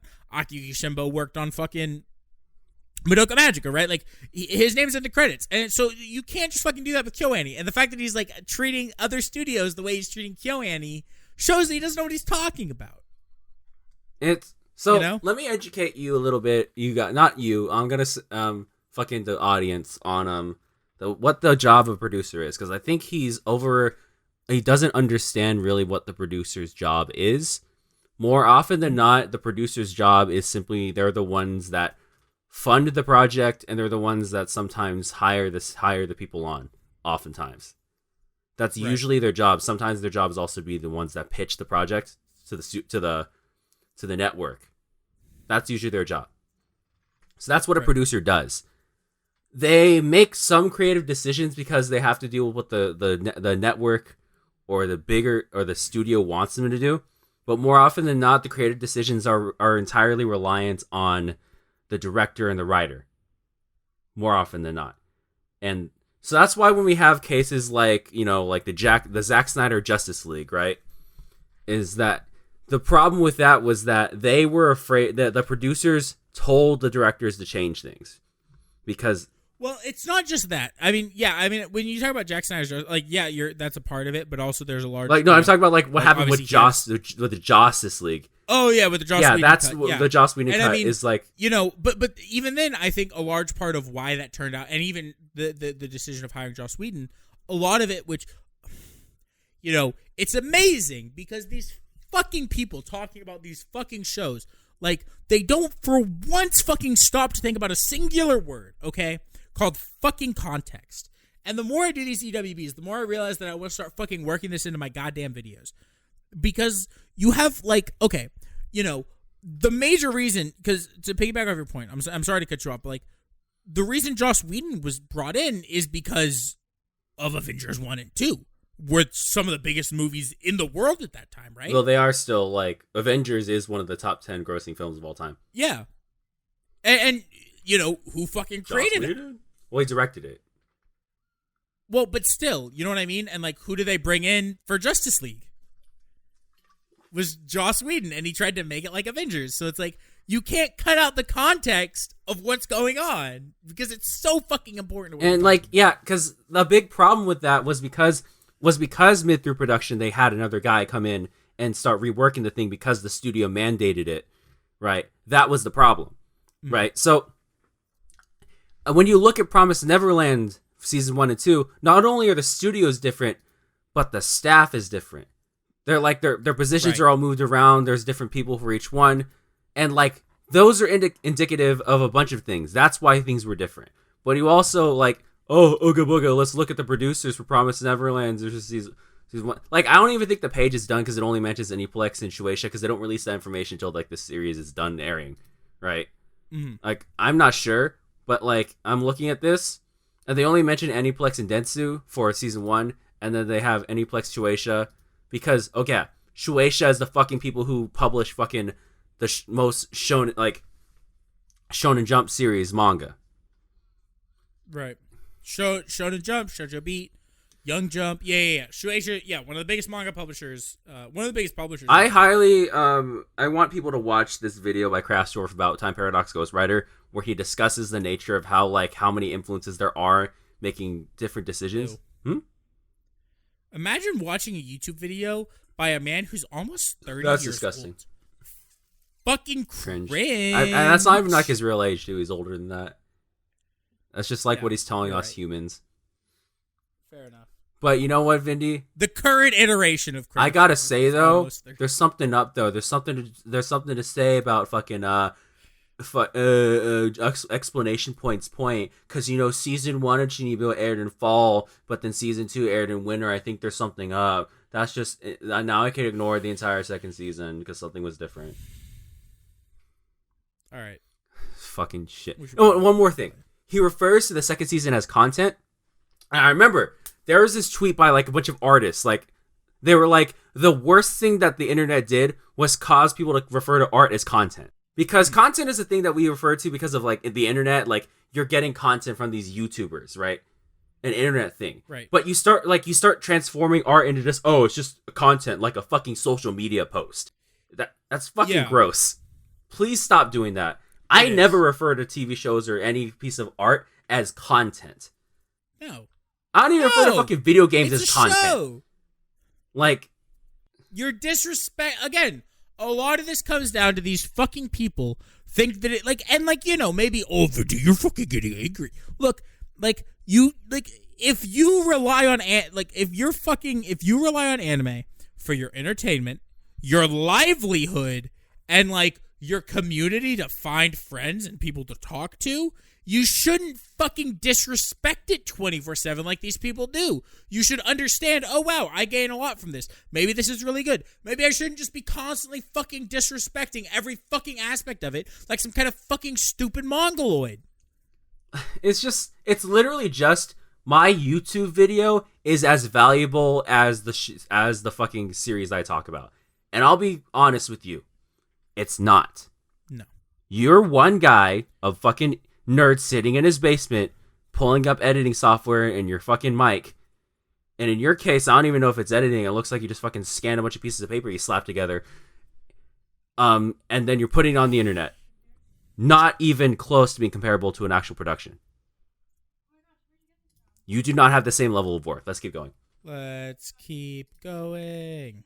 First, what's stopping you from saying that you will only acknowledge the last 3 Wheel of Time books? Why is Jordan's canon more valuable than Sanderson's? It's not. Okay, I'm sorry. I gotta pause it here. I forgot about my second rant. I need to dismantle this part of his argument really quickly. I'm so sorry. I forgot he mentioned Wheel of Time. I gotta explain this. My dad and my brother are huge Wheel of Time fans. This guy clearly doesn't understand. He's like, the Robert Jordan versus the Brandon Sanderson canon. That's actually not how Wheel of Time works.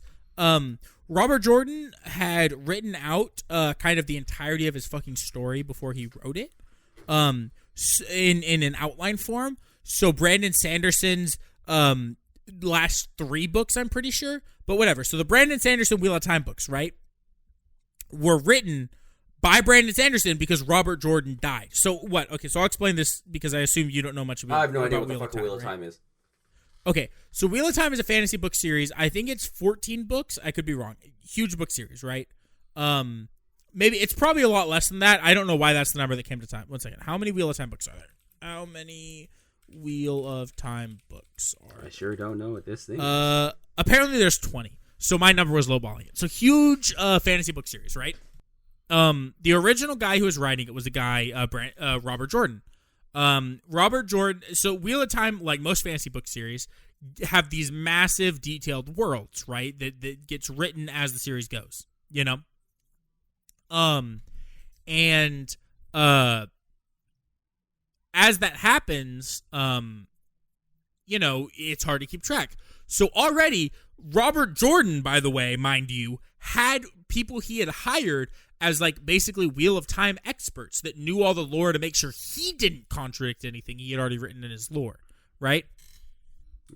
Also, he had an outline of how the series was going to finish. When he died, and Brandon Sanderson, who's another very well-renowned, very prolific, very well-respected fantasy author, took over the book series, he had the outline for how the series was going to be finished. So he didn't just make shit up for the last 3 books. He had what Robert Jordan said was going to happen and just turned those into books. And what Robert Jordan said was going to happen was a very small amount of it was the outline, right? So he turned it into a book, you know? And I haven't read all the books, but according to the people I know who have, mainly my dad and my brother, they've told me that essentially it was like the climax, like the fight, you know what I mean? Like the big, you know, payoff to everything that had been set up. And they'd even said that Brandon Sanderson is actually a better like action author. Like his action prose is better than Robert Jordan's. So they were happy that Brandon Sanderson took over for the ending because they thought it made it more exciting because Brandon Sanderson's better at writing the action. I don't personally know if that's true. I haven't read all the books. But that's what I've heard from people who have read it. But either way, the fact of the matter still stands that he finished his series off of an outline of what was going to happen. So he didn't just come up with the ending. He didn't just disrespect what Robert Jordan wrote. He was using Robert Jordan's fucking outline for how everything was going to go. Do you think this guy knows that? Clearly he fucking doesn't because he's an idiot. Well, because there's other cases, right, where like the Animorphs books also had like they wrote Kay Applegate wrote an outline for how they wanted the story to go because she had ghostwriters doing it because she was writing so many books at once. Like she had another series she was doing concurrently, but the series was still what she wanted it to do. Like right. It's not this canon; it's what happened.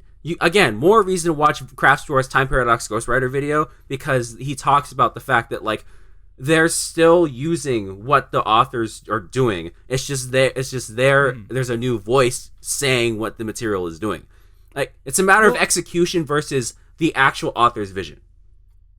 You know what I just realized, and this is really grim and really dark. What? This is going to be a conversation we're going to have within our lifetimes with Hunter x Hunter. Probably, yeah. Like I'm not gonna say other series because I think most other authors, but I think with I'm at a very confident point right now with Hunter x Hunter having been gone for almost 2 years or more, that the chances that we see Hunter x Hunter actually finish are just not realistic, and someone else is gonna have to take over Hunter x Hunter from Togashi, And you know what? He's probably going to write them an outline of what he wants to happen. If he even does want to continue. continue. They're going to follow it. Right. If he does want it to continue past his death. And you know what? People are going to say the same fucking thing. And it's going to be really annoying to have to deal with. So. It's just, let's continue because he says something that's really fucked, I think, later on. Okay, sorry, I just had to pause it because I wanted to go on that Wheel of Time rant before. I'll probably just add, whatever, let's just go, yeah. Yeah. Second, the author is dead. Been dead for years now. If authorial intent isn't important for literary analysis, then why can one invoke a change in authorship as a reason for decanonizing part of a work? And that's not even considering that the second season of Chuunibyou is based on a light novel by the same author as the first, released very shortly thereafter. I have argued repeatedly over the years that when analyzing a work, all we have is the work. No authorial biography, no cultural context, no public perception, because when you start getting into extra-textual information, you are analyzing something other than the text, which is good, which is valuable, which is not literary analysis. So changing authors or studios or producers or what have you shouldn't have any bearing on an analysis of the work. But by that same token, who's the author to tell me what I can and cannot take meaning from? If I want to ignore episode 8 of Ouran High School Host Club and pretend that it's a perfect 10 out of 10 show, why shouldn't I? You can't tell me not to, Bisco Hattori. You're dead! If an author or a content creator doesn't have the authority to tell me what parts of their work aren't required for analysis,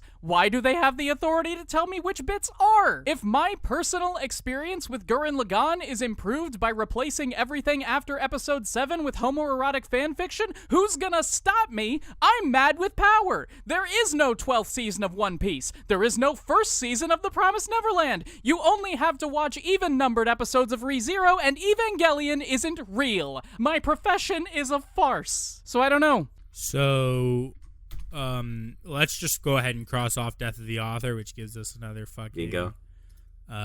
Shithole bingo. Thankfully, I was smart enough to keep OBS open this time. So I'll just go ahead, and I hope you realize with all of these, I've talked in and out of the recording so that you're able to actually sync up me drinking to the audio. You know what I mean? Yeah. Okay. I think I could also mark in if I made the show as well. Okay. Should I mark that, though? Because that's another bingo. Okay, I won't then. I won't. Oh, wait, shit, I can mark off. This is just my opinion, though. That's fine. That doesn't give us a bingo. He hasn't mentioned Naruto yet. What does he mean by One Piece season 12? I didn't realize One Piece had fucking seasons. Isn't that crazy? So he is broaching on Death of the Author without wanting to say it, and he's talking about all these fucking things. He talks so fast. He says so many things though. Just I don't know if it's some psyops to confuse me or if he's just stupid. But nothing he's saying fucking holds any fucking bearing in any kind of reality that actual humans live in. The guy's just fucking dumb.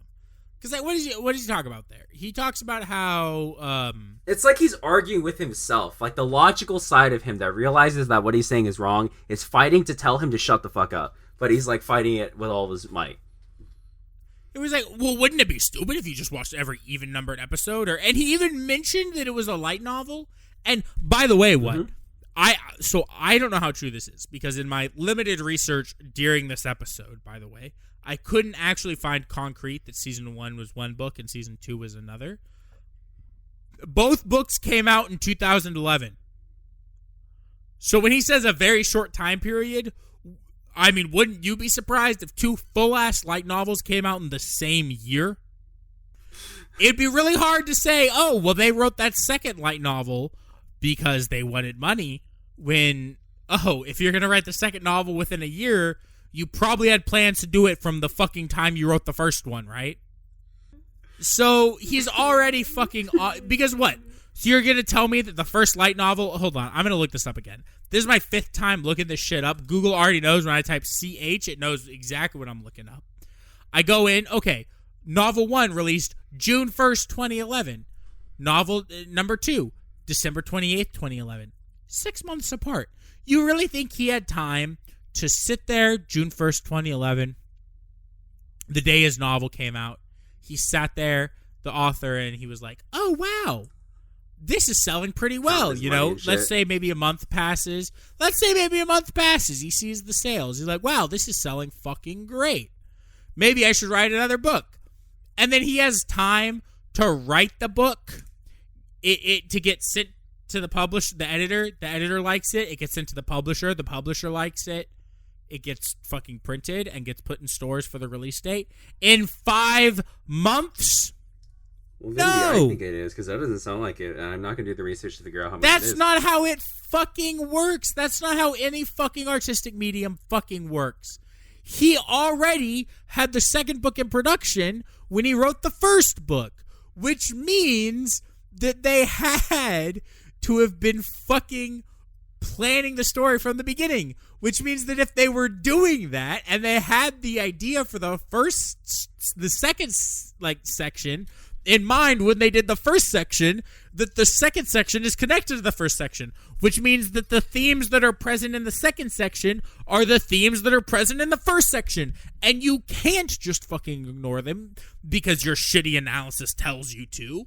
Because, again, you are not analyzing off of the text, even though you love to go, you ignore the author, you ignore the context, you just look at the text, which isn't fucking fair to a lot of media, because a lot of media is written within the context of the series, and I would argue that a Chuunibyou piece of media is extremely written into the context of when it comes out, because of the fact that Chuunibyou, in and of itself, is in a lot of times and in a lot of ideas a reflection of what is that kind of culture at the time, right? Being Chuunibyou is in a lot of ways a reflection of the light novel culture and the manga culture at the time of it coming out. So that means that inherently Chuunibyou as a series is in certain ways a reflection of the time it's coming out, and so the context is fucking important. But to not even look at that is one thing. To then ignore that and say, well, the context doesn't matter. But then to not actually look at the text itself and to say that, oh, well, but this piece of text, I'm not going to look at that. I'm just going to look at this piece of text. Like, you're not actually fucking doing what you're saying you're going to do. You're doing what you're saying you shouldn't do while saying you're doing what you should. Like, you're fucking stupid. Again, you could just watch the fucking Lindsay Ellis video on Death of the Author for, like, a better explanation of what the purpose of Death of the Author was. It's more commonly used nowadays to be like, oh, if the author was a fucking rapist, does, like, if I'm reading his work, do I then, like, enable the fucking rapist? Am I, like... Or, like, for, yeah, I mean, another great use of Death of the Author, because, like, okay, I'm very, you know, I will be one of the first people to talk about how I think Death of the Author is fucking stupid, but I will say that, like, you know, I agree with Death of the Author in the case of, like, Harry Potter with J.K. Rowling, right? Because when she comes out now, 20 years after writing the books, and says, well, the werewolves were about AIDS. And, like, that's nowhere in the text. No, they fucking weren't. Again, nothing is absolutist, nothing is black and white. If it's like the author wrote things in the story on purpose, and like they might not like so there's some cases where they don't realize something's there, right? So like the intent of like Neon Genesis Evangelion with the Christian symbolism was mainly just because it looked cool. However, because of how prominent it is and how often how thematically tied a lot of things can be, they still tie to the main point of relying on an outside power instead of learning to love yourself. It's like this point of Evangelion is don't rely on escapism in order to validate yourself. And like you could still use that as part of the main theme. If Hideaki Anno today said that the actual point of Evangelion is actually that my balls itched, where in the work would there be proof of that? Like, I would use Death of the Author because there's nowhere in the work that represents the man's balls itching. Can I be honest with you? Yeah, right what's now? up? That was the funniest thing you've ever said. Fuck you. Goddamn Mega Graphics, if you don't fucking put up on Out of Context Weeb Club, if Hideaki Anno said that Evangelion was about my balls itching and cut it right there, I'm actually gonna fucking kill you because that was fucking hilarious. Oh my god. And that deserves to be Oh my god. that deserves to be like fucking engraved in the annals of history, bro. That shit was fucking great. Fuck you. So Like, that was funny. Like, okay. I get it, right? I love Actage. Actage isn't continuing. We all know that's true. Right. And there are some things, if you read back on it, or seem a little predatory considering, like, what the guy did. But am I gonna, if I read Actage, am I enabling pedophilia? No. No. That's death of the author. Yeah, well, also not even, yeah, and I mean, it's so dumb, this idea that people have, where it's just like, well, I'm just going to ignore the authorial intent of the author. And I mean, you know, I would say that he has a point if the second Chuunibyou book had come out 10 years later, right? Because, again, you could make an argument that, you know, in 5 to 10 years, you know, or even, I would say, even like 3-4 years, right? A person can change. And because a person can change in that time, the work that they create can change, right? But when the first 2 books come out both in fucking the same year, that person is not a different person. That is the same story that they were planning to write from the beginning. That is the only way you could fucking make that happen.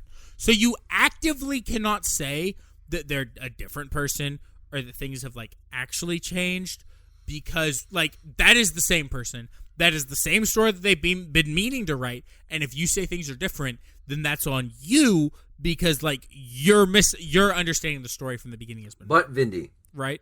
But Vindy. Yes, that's me. Like, it's just like it's just this man. He literally, like, he could argue that he's just joking, or like, it's, you can't criticize it for it because he keeps saying, I don't know, right? He said it over and over again, like, oh yeah, like, it fucking negates his point. I don't know. I'm just saying these as hypotheticals. Mm-hmm. Like, but you said the point. You've said the right thing. And you keep fucking just, like, backing off on it and trying to justify, oh. He's gone. I'm sorry, I misclicked. I'm sorry. Unlucky. I'm back. Like, he just keeps doing this shit. And it's like he's writing that fucking irony line. Like, that's another thing. These fucking creators keep trying to ride the line of irony. If I say one thing, it makes everything else okay that I say. No, you're still held accountable for what you said. But you know what? Death of the author is a thing that applies to everybody. The author's fucking dead, meaning your video's fucking dead, and I could say the reason why you made this is because you fucking think you're better than everybody else. But I can't say that. Because that's kind of fun. That the reason he's making the video is because it's a shameless cash grab and he wants to make money off of Promised Neverland Season 2? Listen. He put Promised Neverland in the fucking thumbnail of the video. So yeah, it is a shame. Listen, this video is a shameless cash grab that relies on a point that he made earlier, like later, another video he made previously. And he keeps, like, going back thematically on his points throughout the video. Imagine being fucking dumb. Imagine writing a script and making, like, imagine writing a script and contradicting yourself in that. I should have put self-awareness on the bingo card. Like, maybe it's because I'm, you know, built different. Okay. Or you have a brain. But maybe it's because I'm too stupid to script my videos and I just talk from the cuff, okay?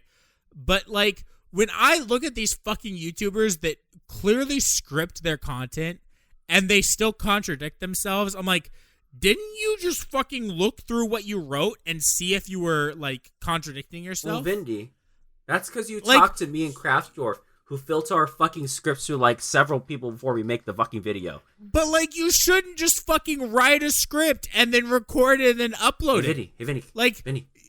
You know what's interesting about that is that the writer's room actually has the script go through several different people. Isn't that? And the original light novel author also has that. Well, what? Your fucking scripts change their theme from one to the other, okay? Damn. Like, one WattheWut video and a second WattheWut video. Honestly, second one, just a fucking cash. Damn, you're right. You obviously do YouTube full-time as your job. Because I'm a commenter and I said so. Yeah, death of the author. Death of the author. Death of the author. Yeah, you're just death fucking stupid, bro. Oh my god. Let's just go. Play the full Don't video. play it. Don't play it yet. I'm sorry. I gotta go pee-pee. Oh. Hold on. We got to make a pee break. You're a piece of shit. No, he's a piece of shit for making a bad fucking video, and it's made me drunk His top as shit. 2 videos are fucking Sword Art Online videos where he shits on the series. I'm gonna make the Chuunibyou video anyway, because if I don't, I'm gonna spend another 3 months staring at the ceiling as I let little bits of anime jumble around in my brain until they coalesce into something that kinda looks like a script, but I don't know. If I were just a dude keeping my thoughts about Chuunibyou to myself, that would be one thing, but I'm not just a dude, and I rarely keep my thoughts to myself, and it feels really incorrect to ignore half of a series plus OVAs just because everyone agrees that they're bad. This is one of those rare videos where I legitimately do not have any clue whether I'm right or not, mostly screaming into the void here, so if you want to share your opinions about this in the comments, I would really appreciate the discussion. Also, why is Ishiki black now? Thank you again to today. Hold on. We'll get there. We'll get there. We'll get there. We'll get there. We'll get there.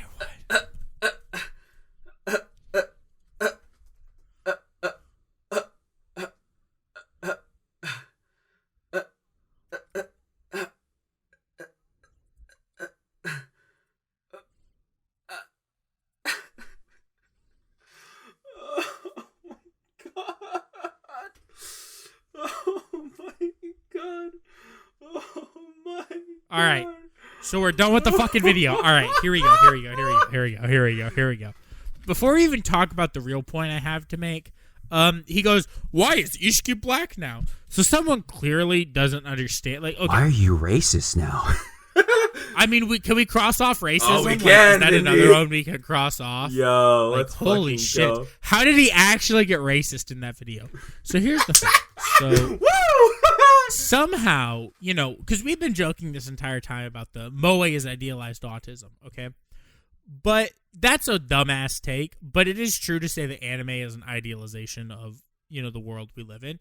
Down to, you know, when someone gets tan, you make them noticeably shades darker, right? So he's not black now. He is a tanned person. He's actually sunburned. That's the same as looking at an anime character and be like, well, they're white, obviously. Like, no. Like, if you actually have a brain and you actually watch anime and you actually understand it, you can tell when you look at a fucking anime character that it's their version of an Asian person. And you'll see them make Western people and be like, oh, yeah, that's an Asian person. Look, literally. Or that's a Western Like, person. literally, That's a white person. you can tell who's actually white in a lot of series because Japanese, like, in a lot of anime, like, really go to town on making you know that they're fucking white a lot of times. Yeah. So when people say that an anime character is white, it's like, no. Naruto is not white just because he has blonde hair and he's a light color. Oh, like, well, Naruto is an Asian dude, and you know that because when Kishimoto drew a realistic version of Naruto and Sasuke, they both looked like Asian men. well, let's actually, like, so I actually learned this. I forgot where I read this or a video I was talking about. Is that hair color for anime characters is usually for entirely, like, character design purposes, but also, like, Right. the hair, the color of it relates to different things. A lot of white-haired anime characters are usually, like, kureres. A lot of blue-haired anime characters are, like, really chill people, or they're identified by the cool personality type. A lot of yellow hair, a lot of, like, yellow-haired or blonde, if you want to say the blonde anime characters, or Genki type of characters, right? Right. So, like, that's what the hair color usually means in anime. It's a character design thing, but also, like, it means something for the character's personality. We identify certain traits by different colors. That's why if I look at Chika and her hair is fucking orange, I can recognize that she's a Genki girl, right? Well, it's one of those things where it's not even just that, right? It's like, even outside of the color thing, which, you know, I'm sure is something that comes with, you know, understanding the culture more and all these other things.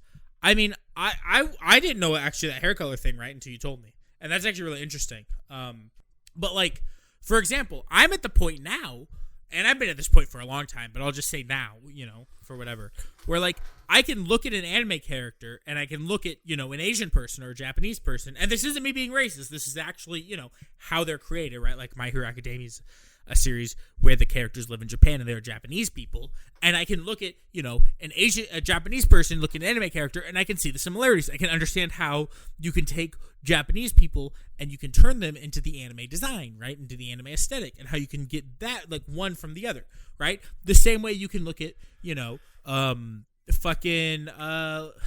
like Phineas or not Phineas and Ferb, because that, but like you can look at like an American cartoon and be like, oh yeah, that's like clearly an American person, and then that's clearly like a whatever like I think that it's pretty obvious when you watch enough anime and you're actually like you have a brain that the main people that you see in anime are Japanese people, and then like when they do people that are of other races, right? Like when you think about like like black people or white people or whatever in anime, I can think of examples where they don't look the same as even like 10 characters in the same series, right? There's Jason from Hajime no Ippo, right? I don't remember when he is, but he's early on in that series. There's Pedro from Koe no Katachi.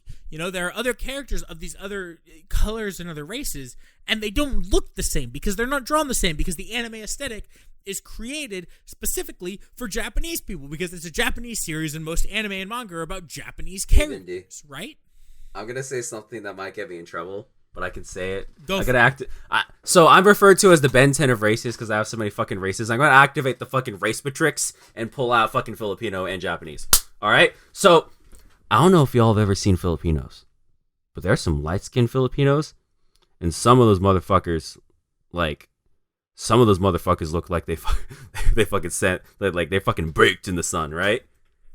Because right, that's the fucking skin range that we go into. If me personally stay inside for a lot of time or do a lot of like skincare routines and shit, I'll be pretty lighter. I'll be a lot lighter. In the summer, I get so dark that there's pictures of me where like all you can see is my fucking teeth if I'm standing in the shade. Like that shit's just for real, right? I'm about to have WattheWut turn off the lights and smile and see if I can. No, it's not even a fucking joke. It's actually fucking spooky, and I don't like it. It's, I'm sorry. No, I'm sorry that you're that Mr. Explanation Point, and I'm going to use his argument of death of the author and say that he's fucking racist and says that anyone who is a certain shade of dark is now just a black man. Yeah, because like I'm Explanation Point, and if your skin color descends to a certain level of darkness, your ass should be out there playing in the NBA. Like, what the fuck? Well, like, I don't even want to get like too much with this, but like, death of the author. I'm not sure. Hypothetical. Death of the author. I'm not racist, guys. But when you see, like black characters or POC characters in anime, right? A lot of times they're given features representative of their race. It's especially apparent with shows like Carol and Tuesday or. Right. Even My Hero Academia, where there are black characters that do show up sometimes.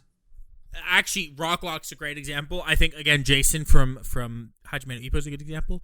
When you see these characters, one thing that you notice about them, for example, right, here's something you can notice, is, larger lips, a larger nose, right? Those are things that is a difference physiologically between, and it's not like it's drawn racistly like that one motherfucker from Yu-Gi-Oh! GX. Like that one motherfucker from Yu-Gi-Oh! GX, that straight up is just a black caricature. It's kind of fucked up. Right.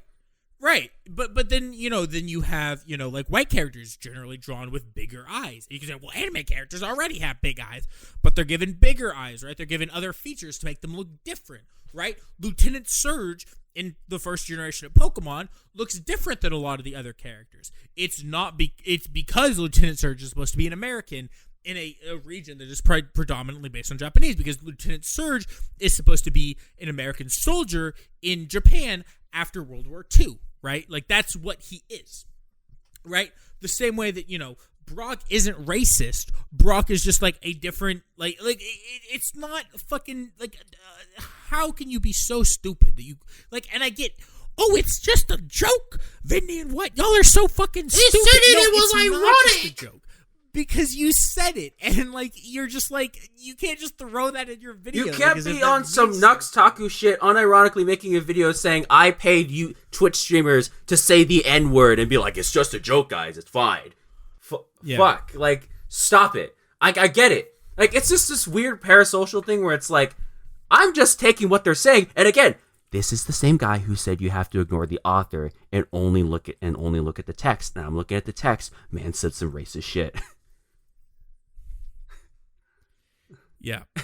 And again, we have this thing, right, where he fucking just keeps asserting the fucking cash grab shit, making all these assumptions about the fucking series, keeps like trying to push the fact that like his problem with the show isn't even that it's contradicting itself. It's that it defied his understanding of the story. Right. And like he even asserts at the end of the video that he knows that he's probably wrong. And he's just spitballing thoughts, but you're literally proving yourself to be wrong in the same video.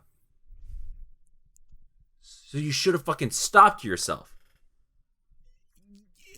This is one of those videos that should just not have been made. You should have, like, you had, like, again, and I feel like this is a lot of these EWBs, but, like, there should have been a point in the video making process where you read your script and you engage at least 3 more neurons than the 1 neuron you're already using in your brain.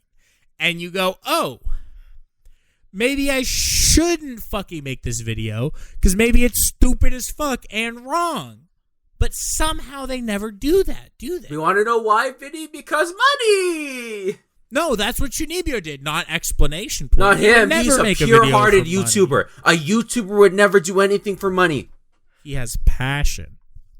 Listen, okay, I know I say this on Twitter a lot, where it's like, I think, like, if you say you're a YouTuber and you do it before the passion, not like these other YouTubers who do it for money, and I shit on you because I think you're stupid for saying that, because in anime YouTube, like, if you're making content at all, the system's fucking punishing you. This is a man who is, like, making videos that literally cannot be demonetized in any fucking way. There is no way to fucking bust this man for fucking, like, copyright. No way. It's impossible. Right. Like, his editing style is legit. Like, you know, you can say whatever. His editing style is legitimately created so that he can't get copyright struck. Like, oh, well, you could be a member of the Black Void. More like, you could be a member of my I want to make money from ad revenue. And you know what? Let me go ahead and say this.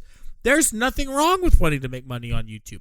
There's nothing wrong with making your videos so that you can make but money you have to be because, like, we're not saying that passion and making money are 2 entirely separate things. I already talked about that in my fucking Aizoken video. We talked about that in the Aizoken video, yeah.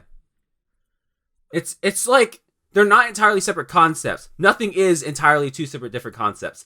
Everything is like gray more often than not. Right. And like in this case, he is hypocritical. Like, I cannot stand when YouTubers pull this shit talking about the industry, saying that these people have no passion unlike them. Bitch, you're a fucking YouTuber and your ass couldn't even be bothered to learn more editing than what you're doing right now. Your ass couldn't even be bothered to fix the fucking edges on your fucking on your fucking renders that you put on the screen. Yeah, it's fucked. It's absolutely fucked. I've been working in the industry for like at least more like for almost like a year now. And I've seen the people that work in that industry. I've talked to the people. Like, even if sometimes projects don't work out the way they want it to, it's not like these people just want money. They want to make movies. People give up their lives and to live a fucking regular 9-to-5 job that's more stable to do what they love. Right. Well, like, for example, right? Like, you know, to talk about it, you know, we've been back recording Weeb Club content for 2 months now, 3 months almost. Yeah. And we have another month to go before we can, you know, really come online. And part of that is because we want to come online and be able to do weekly content with all 4 of us. And because you want to work in the industry, you're having to make sacrifices to the point where you might not have time to record an hour-long podcast once a week, you know? And so, but also, you know, you can't just throw away, you know, your ability to live and to feed yourself because, oh, well, it's my passion. It's a mixture between the two, you know?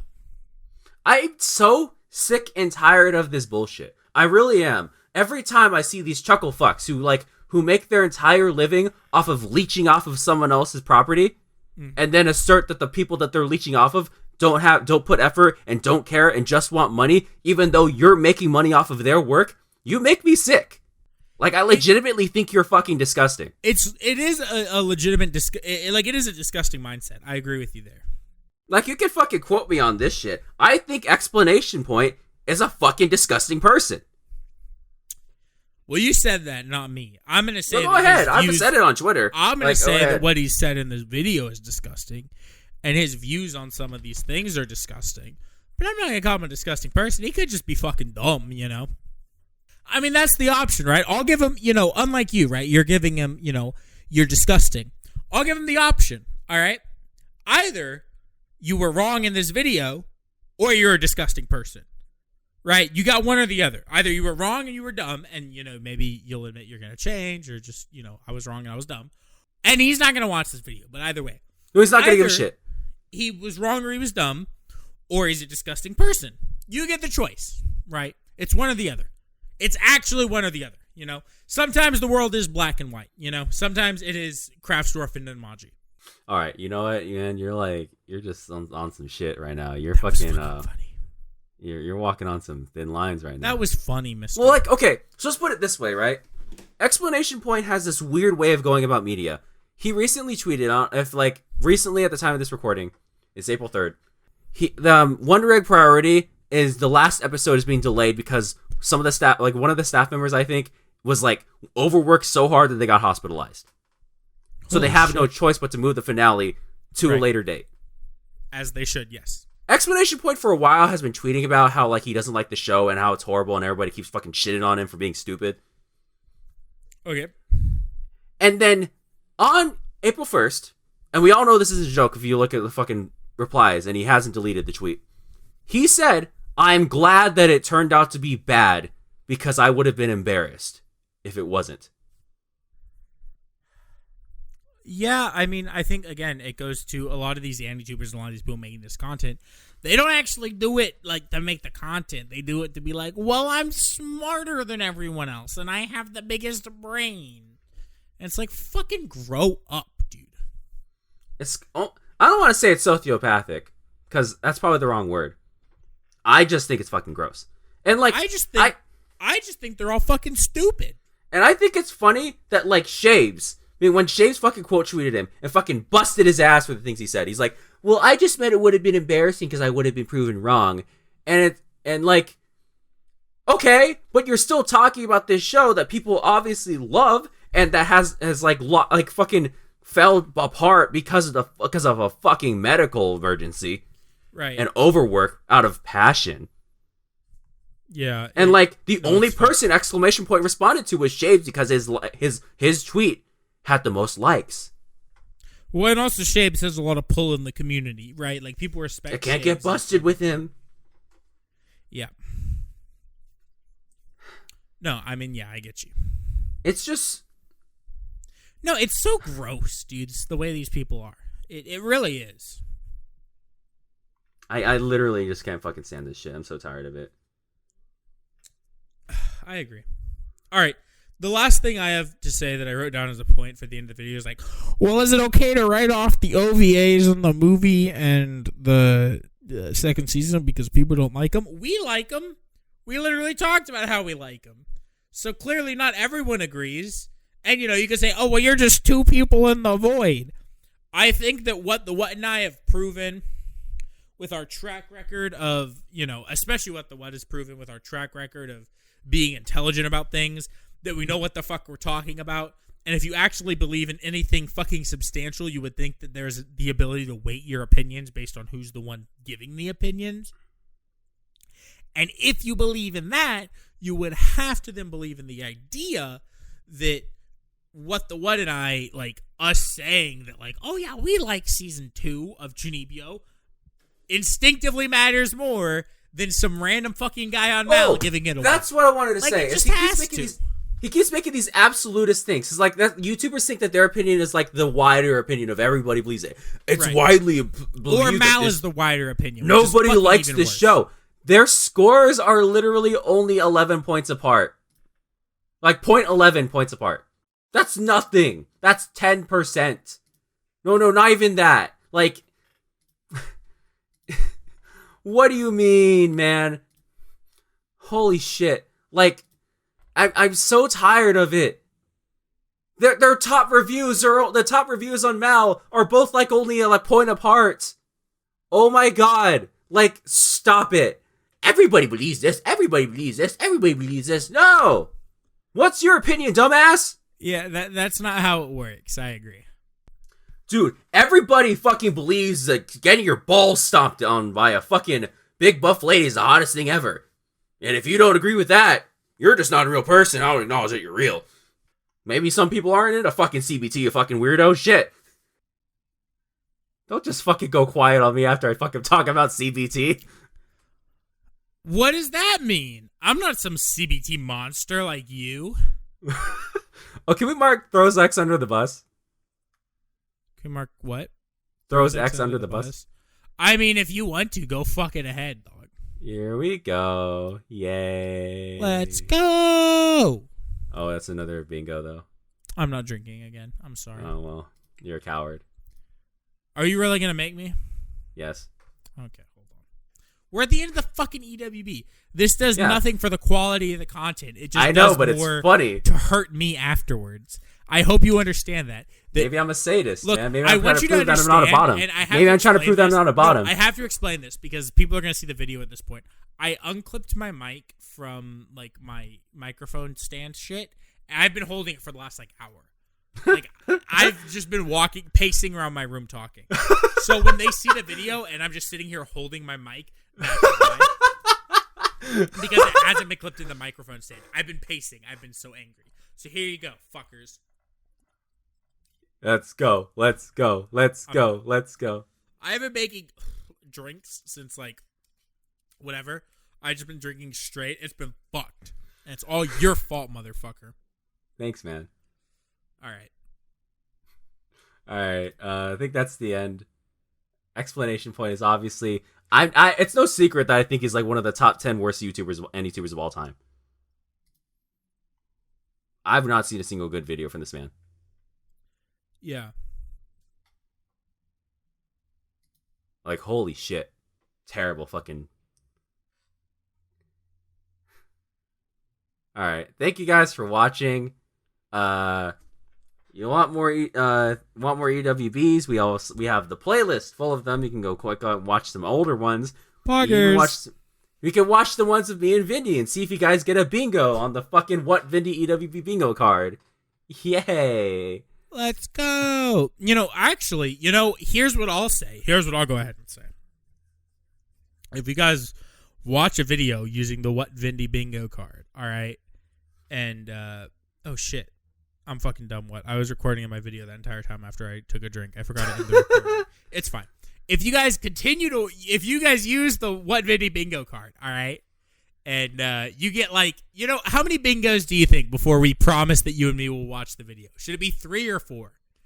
If you cover the board, or at least get more, look at how ours is right now, right? If you get a video that is basically like this, where only 5 of the spaces are unfilled, then we'll do it. Yeah, I like that. So if you guys do that on the What Vindy bingo board, and at least 5 of the spaces are unfilled, we will record a video. We will record an EWB on your video. Unless it's a fucking hour-long video, in which case go fuck yourself. That's We're not true fucking. as well. And doubly so if you're a patron. So head over to patreon.com/Weeb Club or We do this for money. Well, we don't. We definitely fucking don't. But that being said, I would look. We haven't recorded an EWB in forever. A large part of it is because these fucking suck to make. These suck. Oh no, we're in pain. I'm in pain. I have a lot of energy now. I'll finish and I'll want to fucking kill myself. So it's like a fucking crash, right? It's hard to do these. However, that being said, if there was a monetary fucking incentive to be slamming these out, you'd get way more EWBs. So give us head over money. to Patreon. What is it? I'm gonna look it up. Give us if we make it to our goal of $100 a month, you'll fucking get some shit, guys. You know what? I'll go ahead and say it. If we're making $100, you know what? I'll throw fucking shithole craft store, shithole Nimanji. I'll throw them all in there. I'll throw them under the bus. Yes, sir. Yes, sir. If we start making 100, why the fuck is the Patreon not in our fucking most recent because video the descriptions. Craft Store uploaded that one. It's fucking always Craft Store. If I go to an EWB, it should be there, right? Because you do those. Yeah, it should be because I'm the one who made the descriptions for those. I'm going to an EWB. Hold on.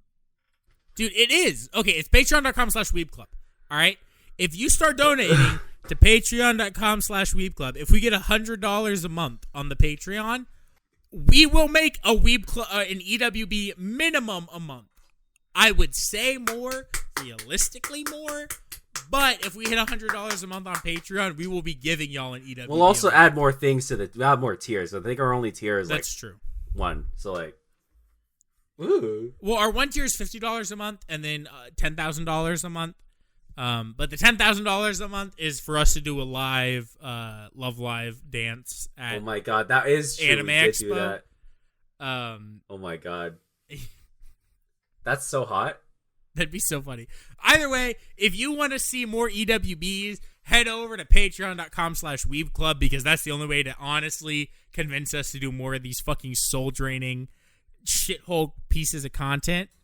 But, you know, we did one now, so it's not like they'll die forever because more anti-tubers exist, and the bad anti-tubers will continue to make bad content until the day they fucking die, and it's not their fault. Don't blame them. Look, you don't blame someone who's got like one leg for not running as fast as people with two legs. Same way you don't blame people for being stupid for making bad content. Oh my god. Am I right or am I right? I want to die. All right. But you know what? Monetary incentive is always a way to get me to do things even though I fucking work at the same time. Let's fucking go. I'm fucking working 12-hour days for the next fucking month. Let's go. Kill me, dude. And I don't know if it's going to happen no, again, and most likely will happen again. So, you know what? Pull me on my fucking bed. Let's fucking go. Let's fucking go. All right. Thank you guys for watching. I'm going to go suck my own dick. Adios, gentlemen. I love y'all. Adios, muchachos. Come.